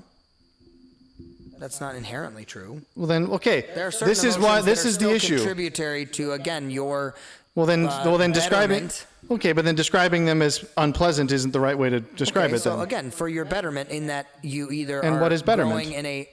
growing in a spiritual sense, growing in a why would that be better than not growing? well, okay, because the fact that that's what we're intending to do, in the same Who's way that intending logic to would do say- that? Okay. I'm not trying. This is not me being smarmy. It's going to sound No, like it that. is, No, 100%, because the reality is, Because the fact of the matter is humankind you're relying- It's about forward progress. you are. That's an assumption. No, it's not. It is. That is not Then a. why have logic at all? You're not. This is. We're not talking about logic. I'm We are asking you talking about logic. feeling. I'm asking you to apply the same thing to logic. You can't then say that the one can't be applied to the other. What's the point at all? If we're not supposed to grow in at all, then I'm just going to Okay, sit on but- my butt with my thumb firmly planted up my rear end. Okay, but but this is the point: is you're trying to say that feelings can get you to ethos. Ethos, yes. Now, I think you're going to have to explain then how that's possible, because by just I saying just did, by no, saying the way that to in say which- that I felt this experience and that made me grow. You That haven't made me explained move what closer growth. to the divine. I 100% have said that. Again, ethos being a movement closer to the divine by definition. That I think is the kind of definition that's so vague as to be useless. How do you analyze that? It seems self-explanatory. That's precisely the problem: is that you No, can't rely because on the self-explanatory point is- things. Because if we're going to talk about philosophy, the reason why the Bible talks about the very nature of the world or the universe testifies to the divine is because of the fact that we experience it and we go, there must be something that's bigger out there than me. That's an experience. so not any a emotion, logic. so any emotion that produces that is positive in your mind, Sure. and any emotion that doesn't experience that would be negative. I don't think this I would holds say up. That's probably true. So you suffer some immense loss of family members or something but that like still that. points you to the divine. Maybe it because there's a doesn't. larger- yeah, Maybe 100%. it doesn't happen. No, maybe no. Because the point is, You not might processing argue that emotion. it's. You By might a argue that it psychological could. Definition, must process those things, because if you don't process them, they're actually worse for you. That is Okay, 100% true. but again, that does not, you could experience that thing and choose not to process it And that and then would be get negative. worse. And guess what? That emotion now caused you to move further from the divine. Because you're not experiencing it. You're not actually processing it. This would be, again, a It classic sounds an awful lot like example what of you're emotion saying, being negative. but it sounds an awful like what you're saying is you would need to use reason, because what else does No. processing an emotion mean? Again, I'm processing it by saying, is it moving you closer to ethos or is it not? In the same way that you're saying, is this a context in which I'm approaching the logical point, which is improvement or movement ahead, or am I not? That's not the implicit assumption of logos, so I'm not sure quite where you're getting that. But that's not, my point is, if you're going to argue that you can find ethos through pathos, that's why I'm not relying on logos in this instance, because if you say it can be done through one only, then that's what we're trying to do. I've fairly easily demonstrated I that. think Again, you've relied an awful lot biblical on narrative assumptions, or like, we all know what this means, I'm therefore not I don't have to suggesting that explain we it. all know what this means. What I'm saying You've is said literally things in like it's Scripture- self-explanatory, and it's like, well, but it isn't, because that's not how philosophy Well, works. what I'm saying is, it seems self-explanatory to me. If it's not Well, to you, that's fine. I okay, will but see explain it, then, that to me but see, this is precisely silly. why. This is also precisely why they would argue that pathos can't be relied upon, because it is, as you've just kind of finally admitted, a subjective thing. No, it's not a subjective. It's non-communicable. You cannot that I enforce. very You much can't. disagree. Well, you Because can't. in the same way that somebody's logic is one versus the other, that it's not. No, to because suggest no, that all logic no. is universal No. is not true. The whole point of a debate is to say which of our sets of logic, we both present our arguments, which of our sets of arguments wins. In the same way that on a psychological level, You we can't were say learning, which of our emotions wins. Yes, 100% No. you can. Is it better to experience grief or to stuff it and not experience grief? They've 100% said that on a psychological level, and they found that not experiencing grief, whether or not But it guess feels what? negative Guess at how the they time, guess how they is actually determined that negative. via rationality. They've No. analyzed the results. Okay. You're saying that emotion can only be judged by its Analyzing the results, results. but analyzing results isn't necessarily rational No, it's objective. not. What makes it rational? Because you have to then look. Okay, the rational process is to say, okay, this happened to this person. They behaved in this way. That resulted in this outcome. Therefore, this set of choices results in this outcome. This person did a different thing. It resulted in a worse outcome. Therefore, we can make the argument. So you're saying this is it's based on rationality. outcome as well, No, this is rationality, though. which is negative or positive. Again, No. the outcome Well, my being point the is, you're saying that we can judge emotions by whether or not we succeed or fail, or No. whether or not they improve or disimprove. But my point is, the only way to determine improvement or disimprovement is via rationality, because how are you going to do it otherwise? Other than, well, I experienced this and I did this process and I felt better afterwards, or I experienced this and I didn't go through this process and I felt worse. That's a rational process, not an emotional process. disagree completely because it's experiential. Again, The so it's devoid of any sort of I have to think it through. No, the individual process is experiential. The comparison is rational. To look at two separate people who've taken two separate choices and resulted in two separate outcomes is a rational argument. Because I don't I, have the to have passive two separate observer, emotions in order to- the passive observer, don't have to feel any of the emotions involved to analyze them. That's maybe Therefore, you true can as far say, as other this is the right people- choice, this is the wrong choice. Because of these rational arguments, I didn't have to feel anything to reach that conclusion. You're on the outside imposing your logic or your reason. But that's onto how somebody you. else. That's No. fine. But that's precisely how you've said we determine it. Is No, it's not. Whether a positive experience is one that makes you grow, a negative experience is one that makes you not grow. How do you determine that except by observing them as a third party? By experiencing them, I don't need two separate emotions in order to decide which one's negative and positive. How would you know a positive emotion from a negative emotion if you didn't have both? Because the fact that you experience it again. If I go, hey, I'm feeling uplifted by this, or I'm feeling. How would you know that you've been feeling uplifted if you didn't know how you felt before? Which was presumably worse. If you feel bad and something makes you feel better, how do you know you felt better if you didn't know you felt bad? Your growth is from one step to the next. So even if you grow and feel positive, that is assuming that you know what a negative experience feels like. So you can't then say negative experiences are the bad ones and positive experiences are the good ones, because they're both actually part of the same experience. You can't separate on a them. continuum in the same way. This is that in fact the whole logic is- purpose of Taoism, that there are no positive or negative experiences, because you wouldn't know a positive experience from a negative experience unless you had had both. Therefore, we were down to the only possible answer for why do we have feelings is to experience them, positive or negative.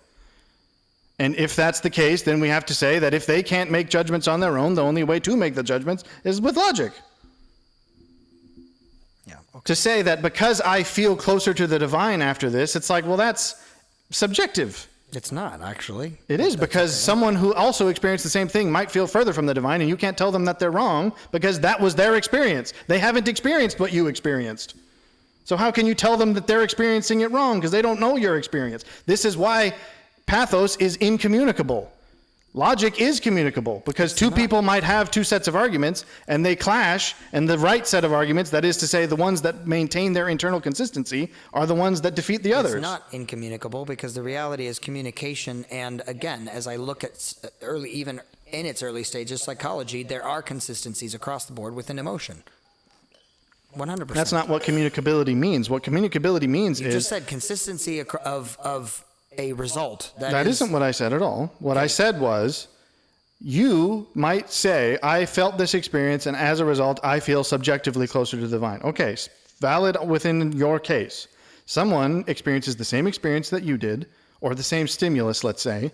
They take that experience in a different way. They perceive it subjectively differently. Because of the fact that they have different No. context for it. Well, that's sure. okay, but subjectively they experience it differently and they feel further from the divine. So now one stimulus has resulted in two separate experiences. Because the stimulus isn't the question, the emotion is.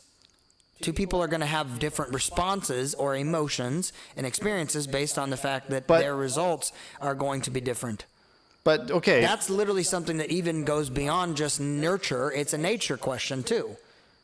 But the problem is the one who felt the positive experience cannot tell the person who felt the negative experience that they're wrong, because you cannot enforce. Because you have not experienced it incorrectly. What I'm saying is, if it's negative or if it is taking away from your well-being, that's something that is, again, on an emotional level. Is grief something that is enjoyable? No, because again, I'm not suggesting that negative or positive is related to experiencing happiness. But what I'm saying is it something that moves you on a humanity level forward, or is it taking away from your betterment? So the problem is you're not going to be able to explain betterment to anyone without relying on rationality, because otherwise it's entirely subjective. I feel better than I did previously, therefore I have experienced betterment. Someone else didn't have that experience, so how can you tell them they're wrong? Deprecation is always something negative. Across the board, it doesn't matter how they experience deprecation, they're going to then feel they're going to feel negative. But how can you tell them that that's wrong? Something like affirmation is always going to be a positive emotion that is experienced. Whether or not the stimulus is different, the emotion is still the same across the board, and it's positive. So I would not say that emotion is something that is not consistent across the board. It is, though. It isn't. How can you? Different. The thing is, how can you tell what incommunicable means is two people have two different experiences, and one person cannot have the other person's experience. If that doesn't change the fact that they can identify them as negative or positive. Intrinsically, there are emotions that are negative, and intrinsically, there are emotions that are positive. And I still think your definitions are far too subjective. No, they're not. Because you're saying that, okay, by definition of positive, you mean it's for my betterment, which means ultimately, I guess, it moves me closer to a divine experience or oneness with the divine, which is entirely subjective. Okay. How are you going to try and claim that that's objective if it's only experiential? Because only one person can have an experience. You've accepted that a stimulus might result in different experiences, which means two people could witness the same event, have different experiences, and who was right? It's about the emotion, not about the stimulus. I agree that it's, from what you're saying is it's about the emotion, but the point is two people could have two different responses to the same thing. Yeah. Now that means that the subjective betterment of one person cannot be imposed on anyone else. Like, that's true. Therefore, I'm not suggesting that somehow emotion is not individualized. What I'm saying is it can get you to ethos. That's my only argument this entire time. Let's get back to that. because it has nothing to do with whether I can impose my ethos or my pathos onto somebody else. I've never argued that I think. ever. Well, I think but that is entirely opposite of what I'm saying. No, and but in this that is case, well, but I this would is argue that precisely but this stoicism is correct. precisely why the argument that logos is the way to achieve ethos societally is because logos can be Okay, communicated. societally is different. Well, but That's a but see, different that's the thing. concept. Well, sure, maybe.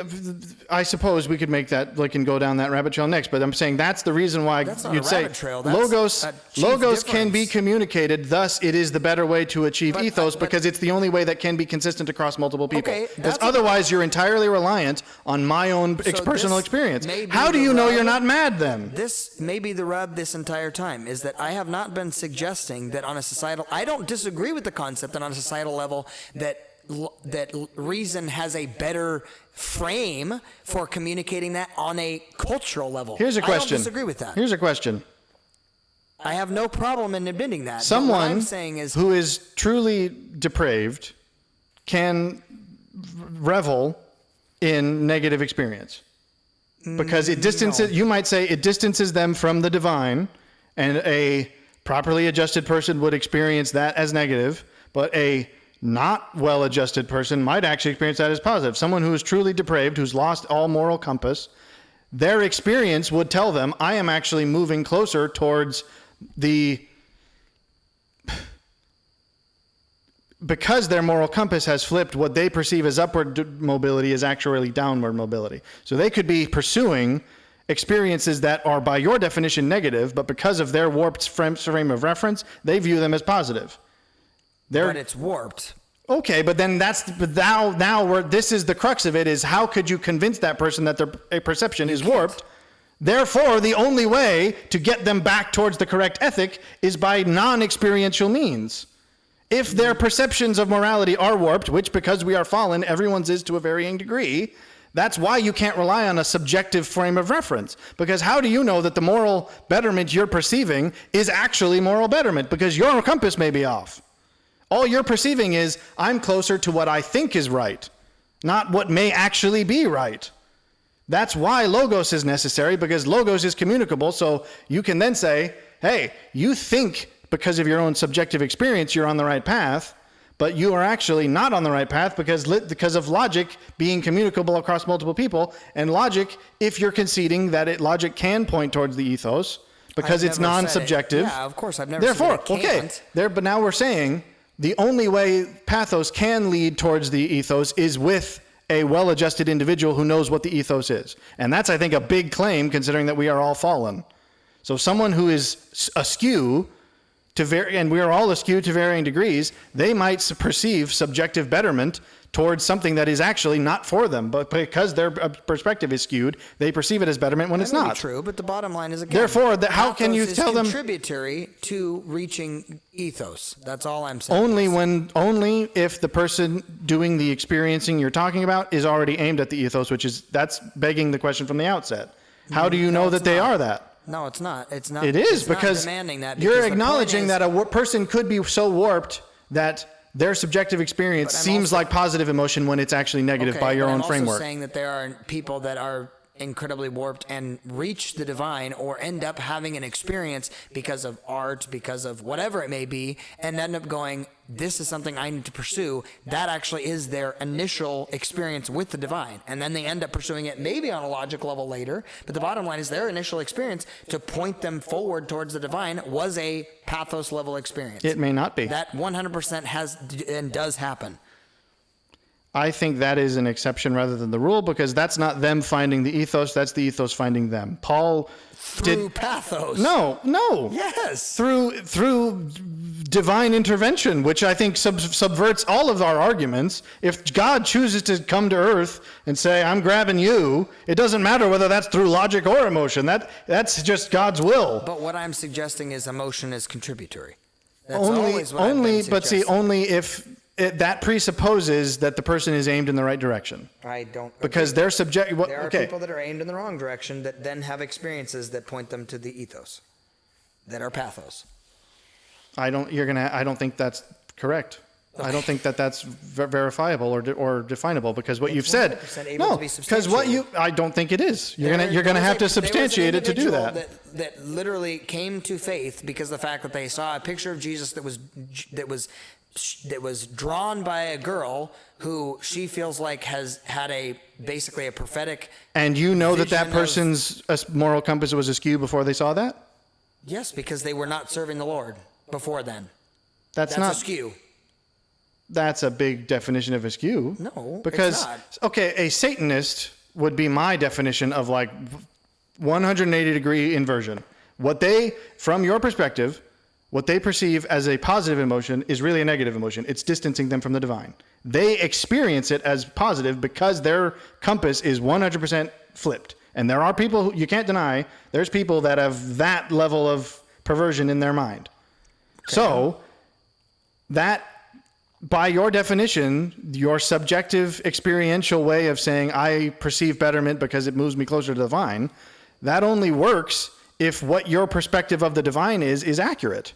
And there are going to be people who don't. So even someone who is not serving the Lord, probably they grew up in a Christian country. They may have, even though they don't really fervently believe it themselves, they are at least aware of a cultural ethic that is maybe not perfectly pointed, but better pointed than 180 degrees in reverse.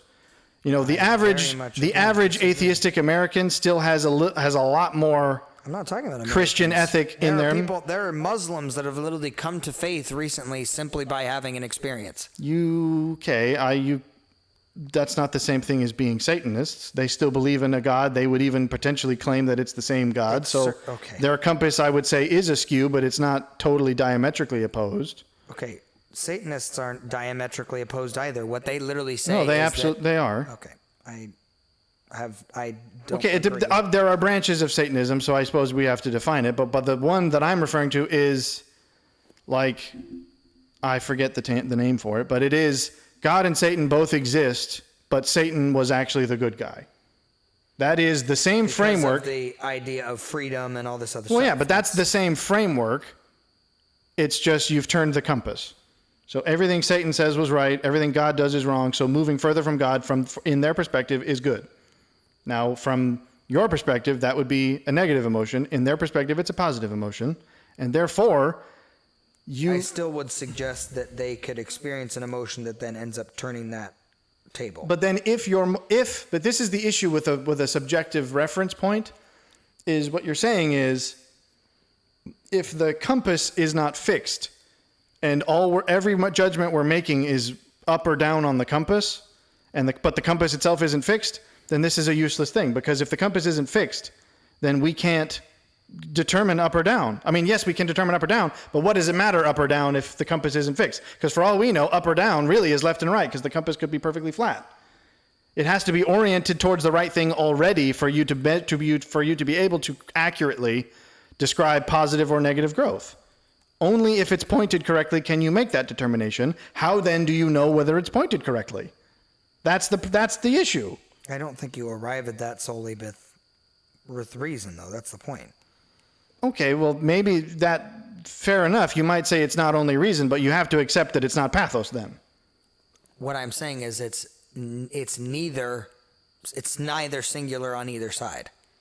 I think you can get there from both sides, and they both contribute to moving you towards ethos. If you're going to say you can get there from both sides, we've been spending this entire time trying to figure out how you can get there from pathos. No. We have. My point for the past pathos hour communicates. Well, all it does is communicate up or down on the compass. That doesn't communicate whether the compass is in the right direction. No, but the point is, what is the right direction? You can't get there from logos either. I'm not even going to defend that because I think you can, but I think that's not. I think we're on a slightly different topic right now, because ultimately, let's say that that's correct and you can't get there with logos. Then what you're really arguing for is nihilism, which is there is no up or down.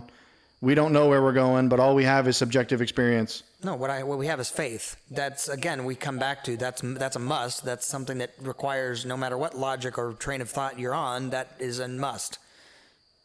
Even any So what you're having faith in is that your compass is aligned correctly. Well, yeah, everybody does that. But not everyone's correct. So That's faith true. is meaningless then as a metric. No, faith isn't meaningless. The point is somebody is wrong and somebody is right, and we have to only find that out essentially through experience. I mean, that the bottom line is there on a ultimate So level, there's going to be a judgment day that this we is will experience it nihilism one way or the other. So this is ultimately a sort of nihilism plus, where, No. or I guess it's just, I guess maybe true, a classical existentialism where it's like, yeah, maybe there's a right way, and maybe someone in history has stumbled on it, but most of us are just judging up or down on our compasses and hoping that we're pointed in the right direction. I think that's a very accurate statement. I mean, I would argue That I think is actually a lot more bleak than you seem to be letting on. That all we're doing is making plus or minus subjective assessments and hoping that we're aimed in the right way. I see Paul's logic in that we should be we should be pitied if this isn't actually the truth. I mean, Okay, why not take Thomas Aquinas and say reason is also a tool of God, which can be, 100%. at the very least, can be communicated. So at least it's again, not subjective. I Because the have issue not with the ever issue I'm argued taking that with on a yours is that social it's level- entirely subjective. I have never argued that on a social level it's not better maybe to Well, then approach I it will. from a logical- I'll resort to Jordan Peterson's argument, which is that you can't actually judge a person individually because there is no such thing as an individual without a background. All people come from some kind of community. Yes, of course. So they all do. people are judged within relation to their community. So there is no such thing as the disembodied free individual who has no community, no upbringing, no society that informs their opinions. I don't disagree with that either. What Well, I'm saying therefore is it doesn't. pathos Therefore, by your itself can get your us pathos to can do ethos. this for one individual if they're already aimed in the right direction. That's not what I'm. What? What I'm saying is, can pathos by itself, without or separate from logic, get you to ethos? Yes, I think you can have a pathological experience and then have a closer encounter with the divine. I think that is true. Or with even morality. I think everything we've said says that you can't based on this because that assumes that your positive and negative framework is already oriented correctly. That assumes that. That is assumed Yes, from the again, outset. By faith. Everything is assumed by the outset. You are assuming based on your experiential upbringing, which is true on a nurture level to the large degree, but then you say obviously you think for yourself. I'm not suggesting that it's purely nurture, but then you go, okay, even on a hey, I've done my own, thinking through this and all this other kind of context, that then you by faith have to then make a decision. So yes, it is maybe bleak, but the reality is that is And where it's we also all are it's at. also entirely atomized. It's what is that? What do you By mean? which I mean, well, because again, you've already conceded that logic is the right framework for a society because For it can be social, communicated. sure. But you're saying, well, on an individual level, a person might experience betterment or closeness or progression towards the divine. Sure. But that is assuming that the system by which they're measuring their emotion is already oriented towards the divine. And one person's positive perception of their experience, devoid of any others, is useless. Because you don't know that they're pointed towards the divine. So whether they perceive an experience as positive or negative is entirely useless if you don't know what positive or negative means. If the compass is not pointing north, then positive is not progress, whether they perceive it that way or not. Positive, I guess what you're taking is a radically subjective view of the world where each person gets to make their own decisions about what's right and wrong. That's a very non-Christian outlook.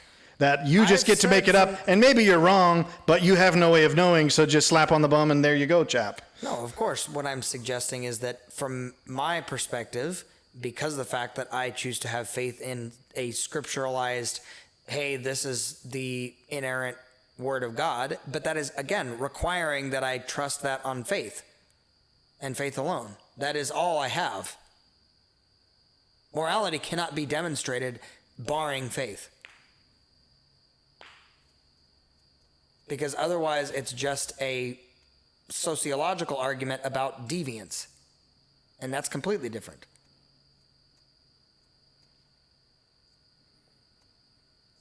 Deviance is simply a differentiation from the collective, and I think that's a very slippery slope to go that way. Because to suggest that if it's not benefiting the collective, then it's a negative thing. I never said it was. It's not about benefit. You're the one who's talking about benefit. My logic does not base on benefit. It bases on itself. Yes, but by faith. I'm less so, I think. The communicability of logic means faith is a less crucial part of it because essentially it's a collaborative effort. Reason can build upon reason. Emotion cannot build upon emotion. Because by your own admission, if everything is just positive or negative progression on a questionable vector, if you're on a vector path and you're either making positive progress or negative progress, that's irrelevant to anyone else who's not on the same path as you. Whereas logic, because of its communicability, means we can all collaborate together and learn from one another. So that's not to say that a majority opinion is therefore the correct opinion, but at least it requires less faith than the one individual who just says, well, I'm on my own and I'm hoping that I'm aiming in the right way, and every experience I have that reinforces this direction only makes me pursue this way further, whether it is or isn't right. And I think that leaves... At that point, you can never claim that someone is living incorrectly if they are perceiving things positively, because their perceptions may be skewed.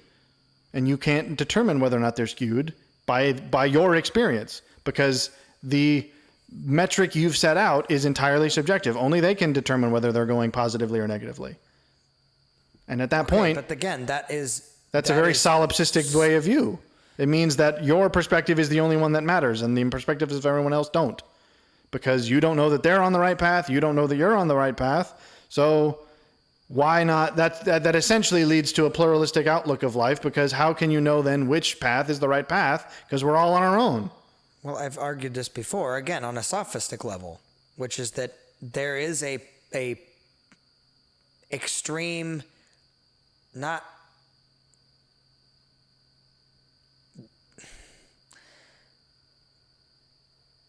It's not subjectivity to the point that it's like there is no truth. And again, I've said this. Well, but you're opening yourself to that argument. What I'm suggesting is that you must determine what that will be. And yeah, there is a degree of saying, well, I hope I'm right in this. It will be a shame if I get to the end of eternity and I find out that actually there wasn't any sort of end, and either we do reincarnate or we just devolve into nothingness when we get to the end of our life, because I go, I would have probably lived significantly differently. Wouldn't you? I mean, because there's self-sacrificial context that I choose to embrace simply because of the fact that... But even then, let's say two people believe in God and God does actually exist, but they perceive God differently. Therefore, one of them is more correctly aligned. Therefore, when they experience positive progression on an emotional journey, they are correct. But somebody else who is askew perceives positive direction, and they believe they're getting closer to the divine, but they're not. And then, Judgment Day comes, and the one guy was right because his moral compass was correct, and he gets to go to heaven. The other guy, who his whole life thought he was on the right path, it's not that God doesn't exist and I was wrongly living for him. It's no, I thought God existed, he does exist, and I thought I was living for him, but I was wrong the whole time. Yes, and how could I have known?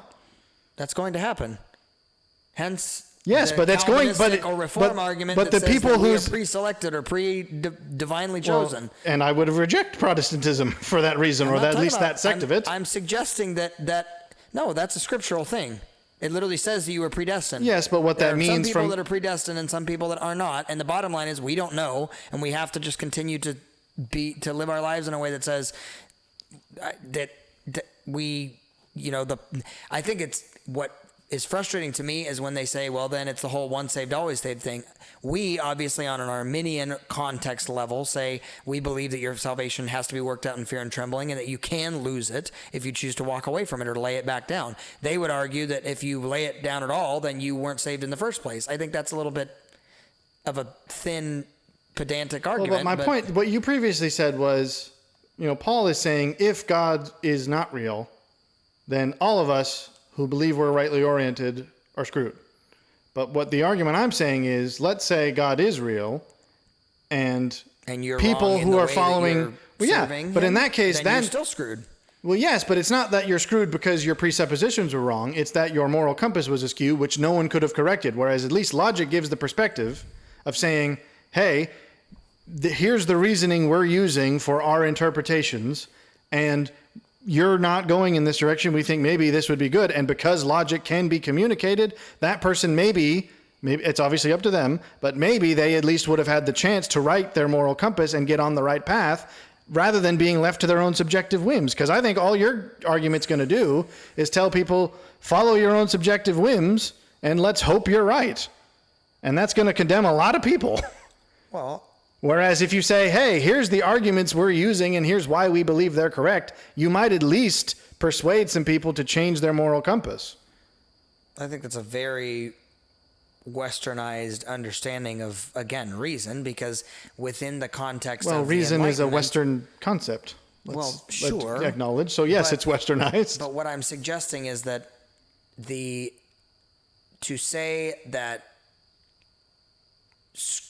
I guess what I would then submit is that on a apologetics level, would you argue that purely with logic you can get somebody to the scriptural understanding of who God is and whatever else purely on a logic level? I would say that's going to be you're going to be hard pressed to demonstrate by proof, again, because the reality is that certain things have to just be taken on faith. That's true, but I think you can get someone a whole lot closer with logic. You can get them up to the door, and it's their choice to walk in. And I would argue that, again, pathos could I don't believe you can do that because you can't communicate a pathological experience. It's up to them. You've acknowledged it's subjective. You can share a pathological experience. Now, it is something that somebody else has to judge, sure. No, but I don't think you can share it because you've been saying this whole time that it's about your own perception of the experience. I can't impose my okay, experience two people can feel the same emotion, yes. But that's not exactly what we're talking about when we say just feel they're not.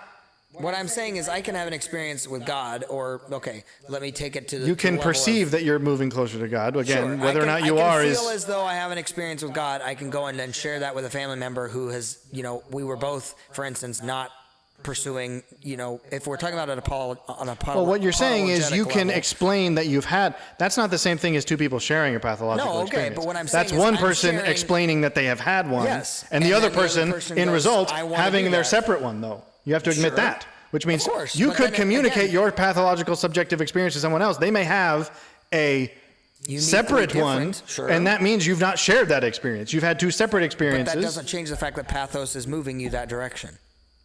So you can, it's again, two different roads that lead them to the same road. No. Two people. This person's aiming this way. This person's aiming this way.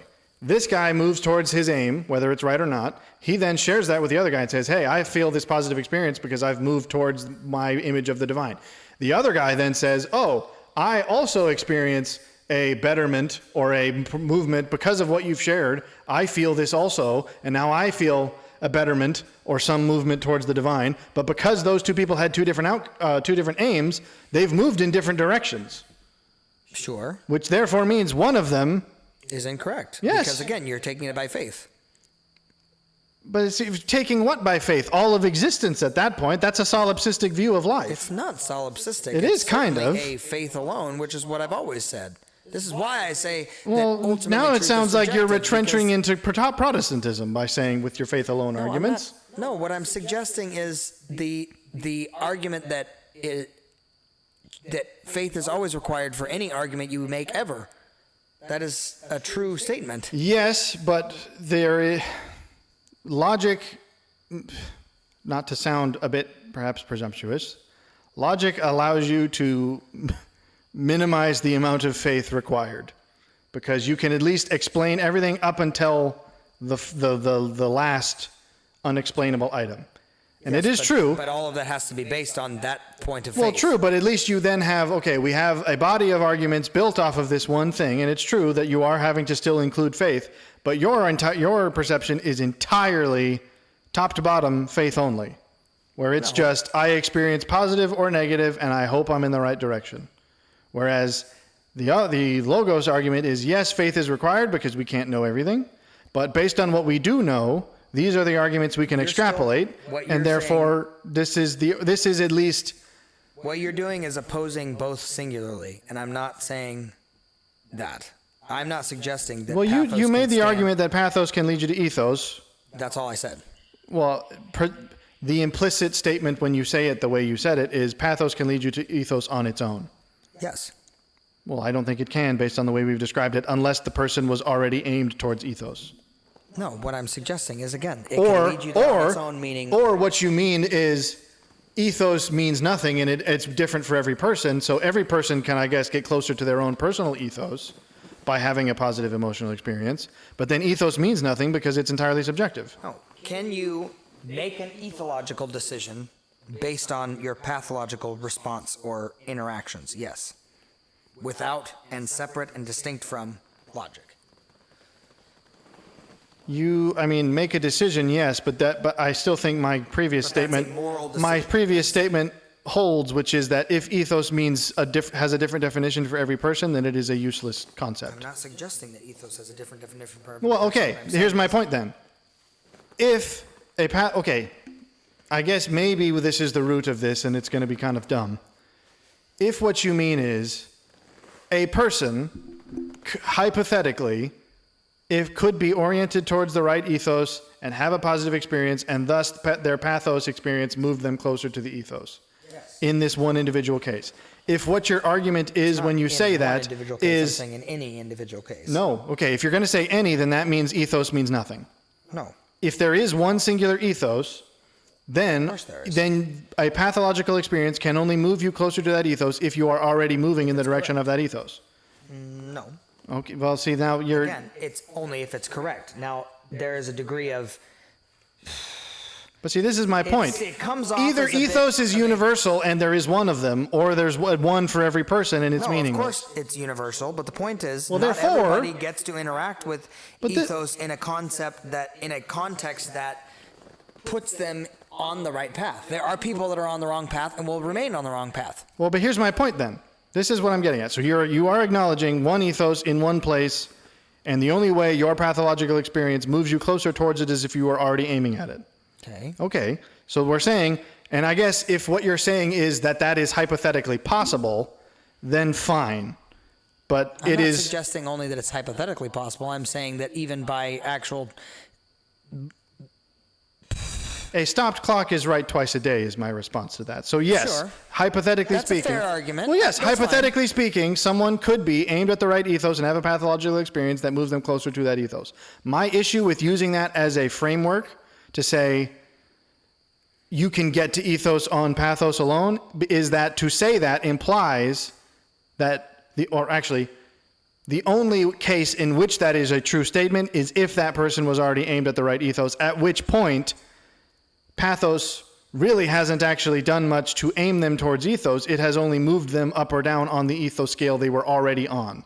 Logic, by its purpose, is meant to, as best as it can, with the faith that's required, orient your compass towards ethos based on the argument that God gave, based on reason, which is also a God-given faculty. Let me argue.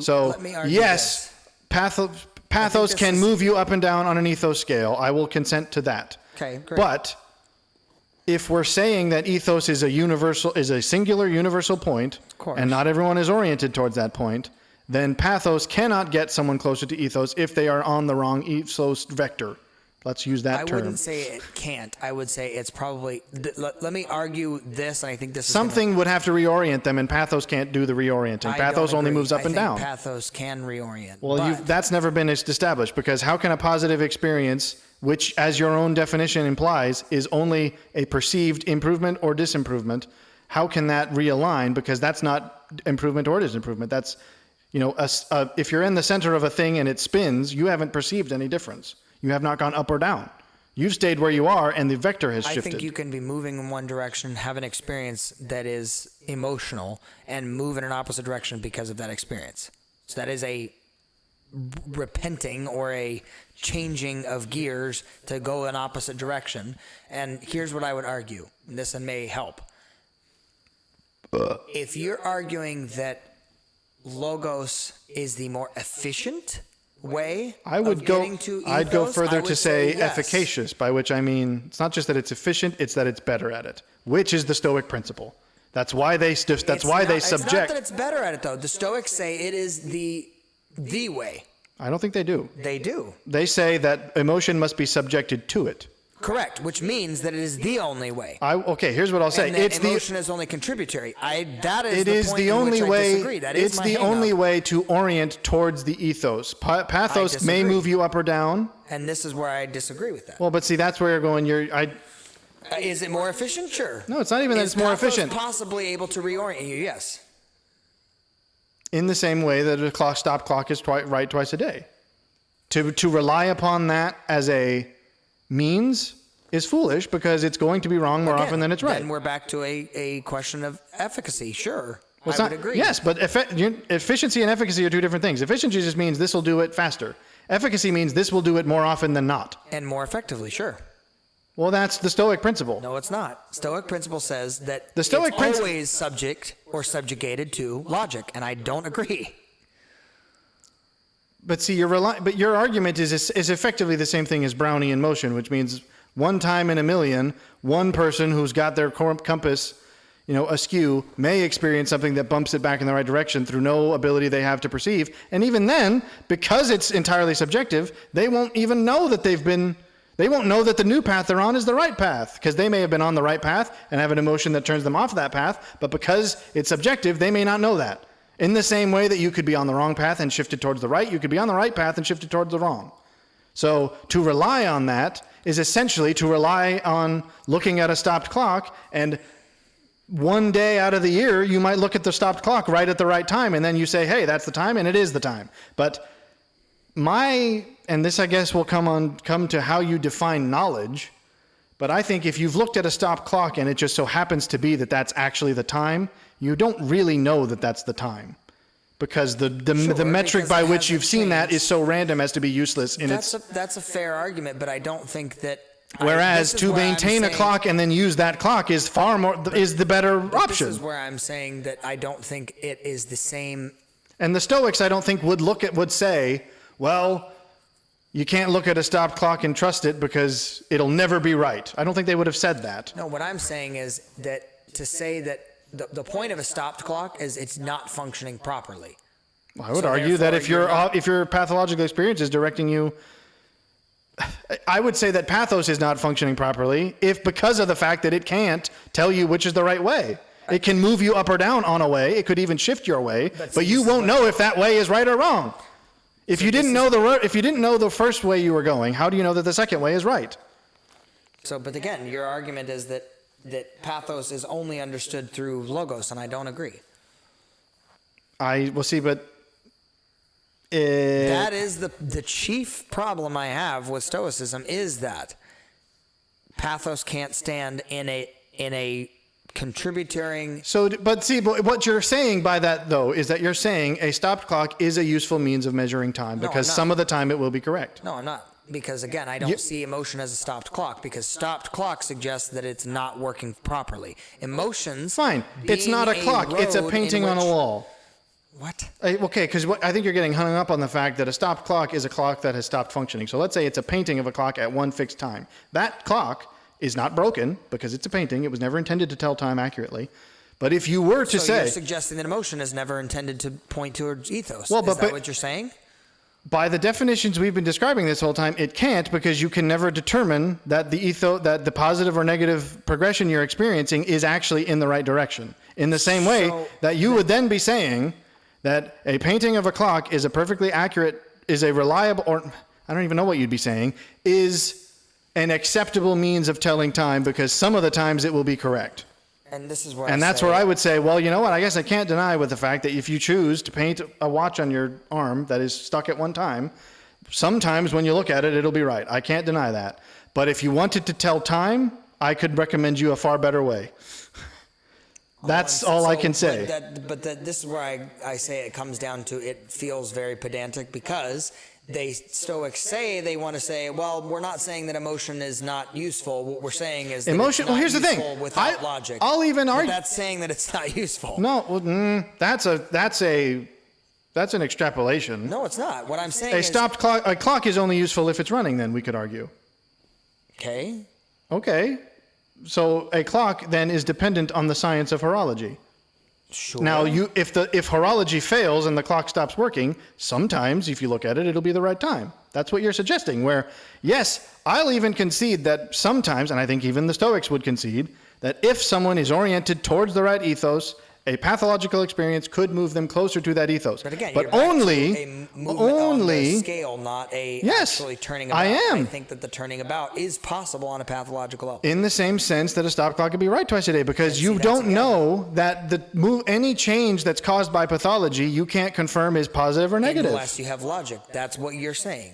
It seems like even has that's what to you're be the saying. wedge. No, I'm saying this is my rub, is the logic has to be present. According to the Stoic philosophy, the logic has to be present in order for any interpretation of life to be credible. And I don't think that's accurate. In the sense, okay.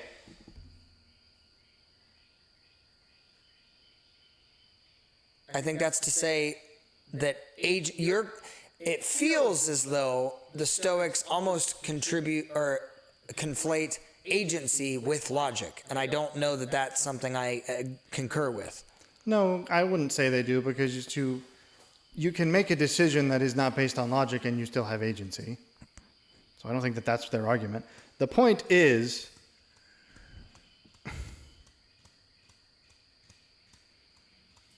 a depiction of a clock that is frozen is what you're describing, I think.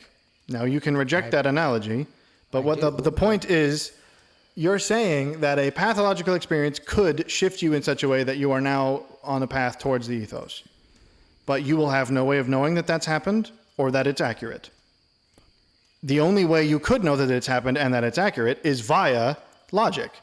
So in the same way that a painting of a clock may be the right time, but simply looking at that painting of a clock does not tell you that you have the right time. You would need an actual watch to confirm that that's the right time. Again, but all of that. Therefore, the painting of the clock is, I guess, to use your terminology, useless at telling time unless you know what the time is. Sure. But that, again, that. And you is think that this is not a correct analogy, I suppose? Correct, I do. Well, then how would you correct it? By saying that it is not a matter of. 'Cause if so it- pathos is okay, I'll say it this way. Pathos is a sundial. Is it I mean, giving you a vague sense of time? For sure. no, they can Is be it going actually, to they can be quite accurate. Okay, so there you go. But the point is, I'm using now shadow on a sundial versus the accuracy that we have today within even the context of like satellite. That's not, I think, a fair watch. argument, though, because a sundial is consistent. And by our definitions, a pathological experience will not It's be. not inconsistent. No, it's not. Okay, Again, this now is why I say you've conceded this already, because you've acknowledged that some person can have a pathological experience that can shift them in a direction which may or may not be the ethos direction. But that's not that it's inconsistent. The point is that It is. no. What I said was that the ones that move you in a direction that is not correct is by definition. But you would have no way of knowing whether or not they are correct. What? How can you know the new direction you are on is correct? Because what we've been establishing the whole time is that the metric for judging these pathological experiences is whether or not they move you closer to or further from an ethos experience, but you won't know that the ethos experience you have in mind is the true ethos experience. Right experience again is that. So let's say, here's a better argument. If you don't like the stop clock argument, let's say it's a clock that is functioning, but is off. The clock is keeping time Why correctly. Is it off? Because you are because here's the thing. Presupposing in your argument that pathos is. I'm not presupposing that it always is. I'm simply saying that because the metrics you've used to define it are subjective, you would never know if it was or It's wasn't. not subjective. You've said that this entire time. No, I haven't. What I have said is it cannot be applied on a universe. That makes it subjective. No, it doesn't. If it's the opposite of objective, it's subjective. Objective means It can be it universally actually has- applied. No. Yes, it does. Objective means that it can. Okay. Objective meaning that psychology can be universally applied. Okay, so that is the way we process and the way that we orient on an emotional level can be universally applied.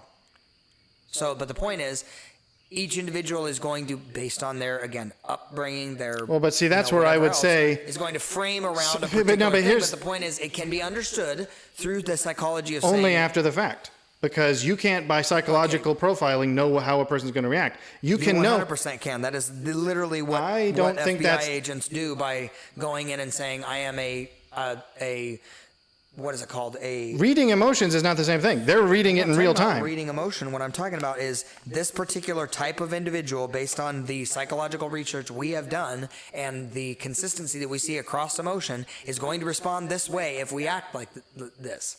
People like psychopaths that want their names out there. If you then don't give them the credit they want, they will absolutely come out of the woodwork consistently. And you see this in criminology, where it's like, okay, we knew that you were going But to see, what you're respond this way describing to is us. rationality. No, it's not. It is, because you're describing, we've observed, it's empiricism again. You're saying we've observed this, it happens this way every time. We've developed theories as to why it happens this way every time. Now we can apply it to a new scenario, which we haven't observed, but because that's we the have applied consistency of rationality, emotion. That's that's what I'm rationality then, that's not emotion. No, it's not. It's It a is. consistency of emotion. No, that's rationality. To say, because of my observance of previously established scenarios, I can apply to a new scenario because I've understood the rules, that's rationality. That's what rationality does. What I'm suggesting is that emotion has rule.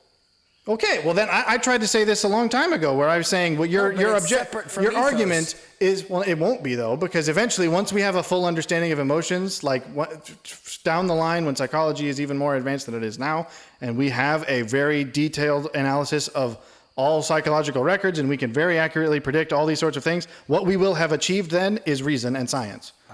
But see, this is where I say it. So Because coming back you, by down your to own this definition, pathos- emotion is experiential. So if I'm going into a scenario saying, I know how you're going to react because of my observation of you, Because of I don't have experience. to, no, it can be purely data.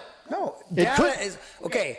The whole idea. I don't have to feel the emotions this person has felt to analyze what they're going to do when this happens. because of the fact that experience is. That's not consistent experience, on it's rationality. Experience is something consistent in that you have a particular amount of stats. Those stats are represented by various experiences that we've seen. That's Same not thing as emotion.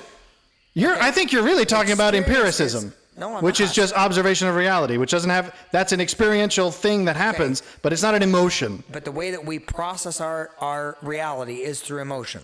And those emotions can be That's consistent a across claim time. that you're making without any I'm not. evidence. Psychology suggests this, and then we have seen that those emotions are consistent across time because of the fact that, Okay, again, but here's my point. they're Here's my consistent. point. A scientist who observes what people do is engaging in rationality, not in emotion. They are not saying to watch someone experience something and document their reactions is not an emotional experience.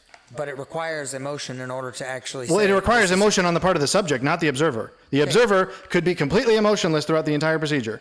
That's neither here nor there. What Well, I'm but saying my is, point is now your argument that, well, we could in some time or even maybe now can prescribe or describe what a person's reaction is going to be because we can understand their psychology. What you have done is engaged in rational processing, not emotional processing. I don't agree. Because you have not. Here's the thing. What you're describing would be a psychic experience where you're saying, I can project myself into the emotional core of this person, and I know based on what this stimulus is going to be and their psychology, I will now feel what they will feel when this happens to them. That is not what you're describing, though. I mean, that is what you're describing. What I am counter-arguing. What you mean by what you're saying is that, but what you're actually describing is a scientist who understands human psychology and neurology and all that goes into it can document without having any emotional experience how this person has reacted and accurately Has had predict emotional how they will. experience. Okay, but the system that you're describing that they will use to describe the future reaction is not an emotional one because they are not involved in the emotional Emotion experience. is not a broken clock or a painting of a clock because the point is it is consistent.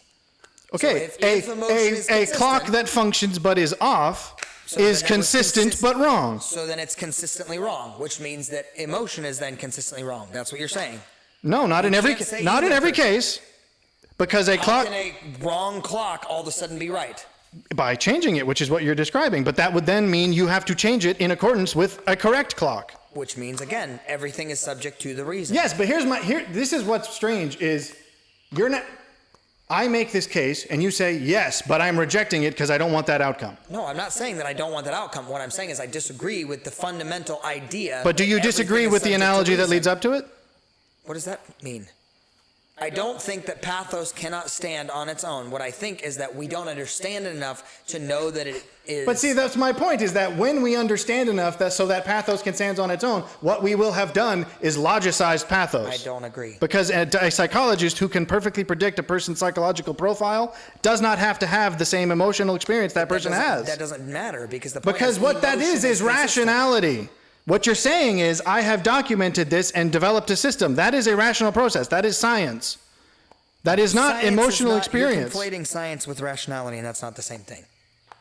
Not the same thing, I will grant you, in the Statistics are same... not the same thing as rationality. Well, statistics aren't what I'm talking about. I'm talking about scientific I'm talking process. about, again, statistics by definition are a repeated thing that you can see Okay, over but and over and over. the and issue over. I'm taking is that you're saying that we don't understand how pathos works, but someday we might understand it better, and when that day comes, we will then be able to prove how pathos can be used in this way. But my point is, I you're already see that describing it's used in this way. understanding, and understanding is a rational process. I guess maybe that's where the This is fundamental where disagreement happens. yeah, because knowledge is both experiential and rational. Okay, but when you say experiential, you're saying empiricism then. You're saying observed, not experienced. No. Because what you have been saying this whole time is emotion. Yeah, And an emotion, to look at the stars and to calculate, okay, this planetary body is moving in this way, is not an emotional experience. It's But to look at the stars It's and say- experiential in that I am looking at the stars. I have to actually use my senses. I have No, I'm not talking to about receive. empiricism. I know what empiricism is. What I'm talking about is the idea that if I look at the stars and I have an emotional response to those, That doesn't tell you anything about how they move. It doesn't matter how they move. What Okay, does but that- no, but what here's does my that have to do point. with Here's the anything? point, is that you have been describing, eventually we will understand how emotions and pathos works and we'll be able to rely upon it when discussing ethical matters. And in the same way, I'm saying we can observe the stars and experience how, and look at how they move. And yes, that's experience in that it has to be observed. You have to be present for it. But the process, if I say, okay, on this date in this year, this body will be at this location, So what I have engaged in is a rational process, not an emotional one. So what does emotion contribute to ethics at all? Why even have emotion? This is your argument. You can't make me argue for you. No, I'm not saying I'm arguing for you. What I'm saying is you are trying to make the argument that Stoics don't throw out emotion for the sake of reason. I'm not okay. I'm saying But again, they do, the 100%. weird thing that you keep jumping to is because emotion can't be relied upon, therefore throw it out. And that's not what I have or the Stoics have said. You have jumped to that several times where you're No, going, what I'm well, then what's the suggesting- use? No, that's and my not what I'm point is, saying. well, a thing can have a use that isn't relied upon. Like to say this thing is not what we use to judge things, it's not how we make decisions, that's not to say we just toss it. And I think you're conflating those two. No, what I'm suggesting is that you can, and I have seen people by emotional experience come to faith, come to whatever, to ethics, whatever you want to call that. But you've assumed then that those ethics are the right ones. Because if you acknowledged earlier that ethic is one thing, there is one virtuous point towards which people have to move. And you and can you have move seen to that people, direction by okay, pathos. in the same way that a stopped clock can show the right time. Again, but what you're saying is that pathos is a stopped clock. No, I'm not. I am Yes. no. So what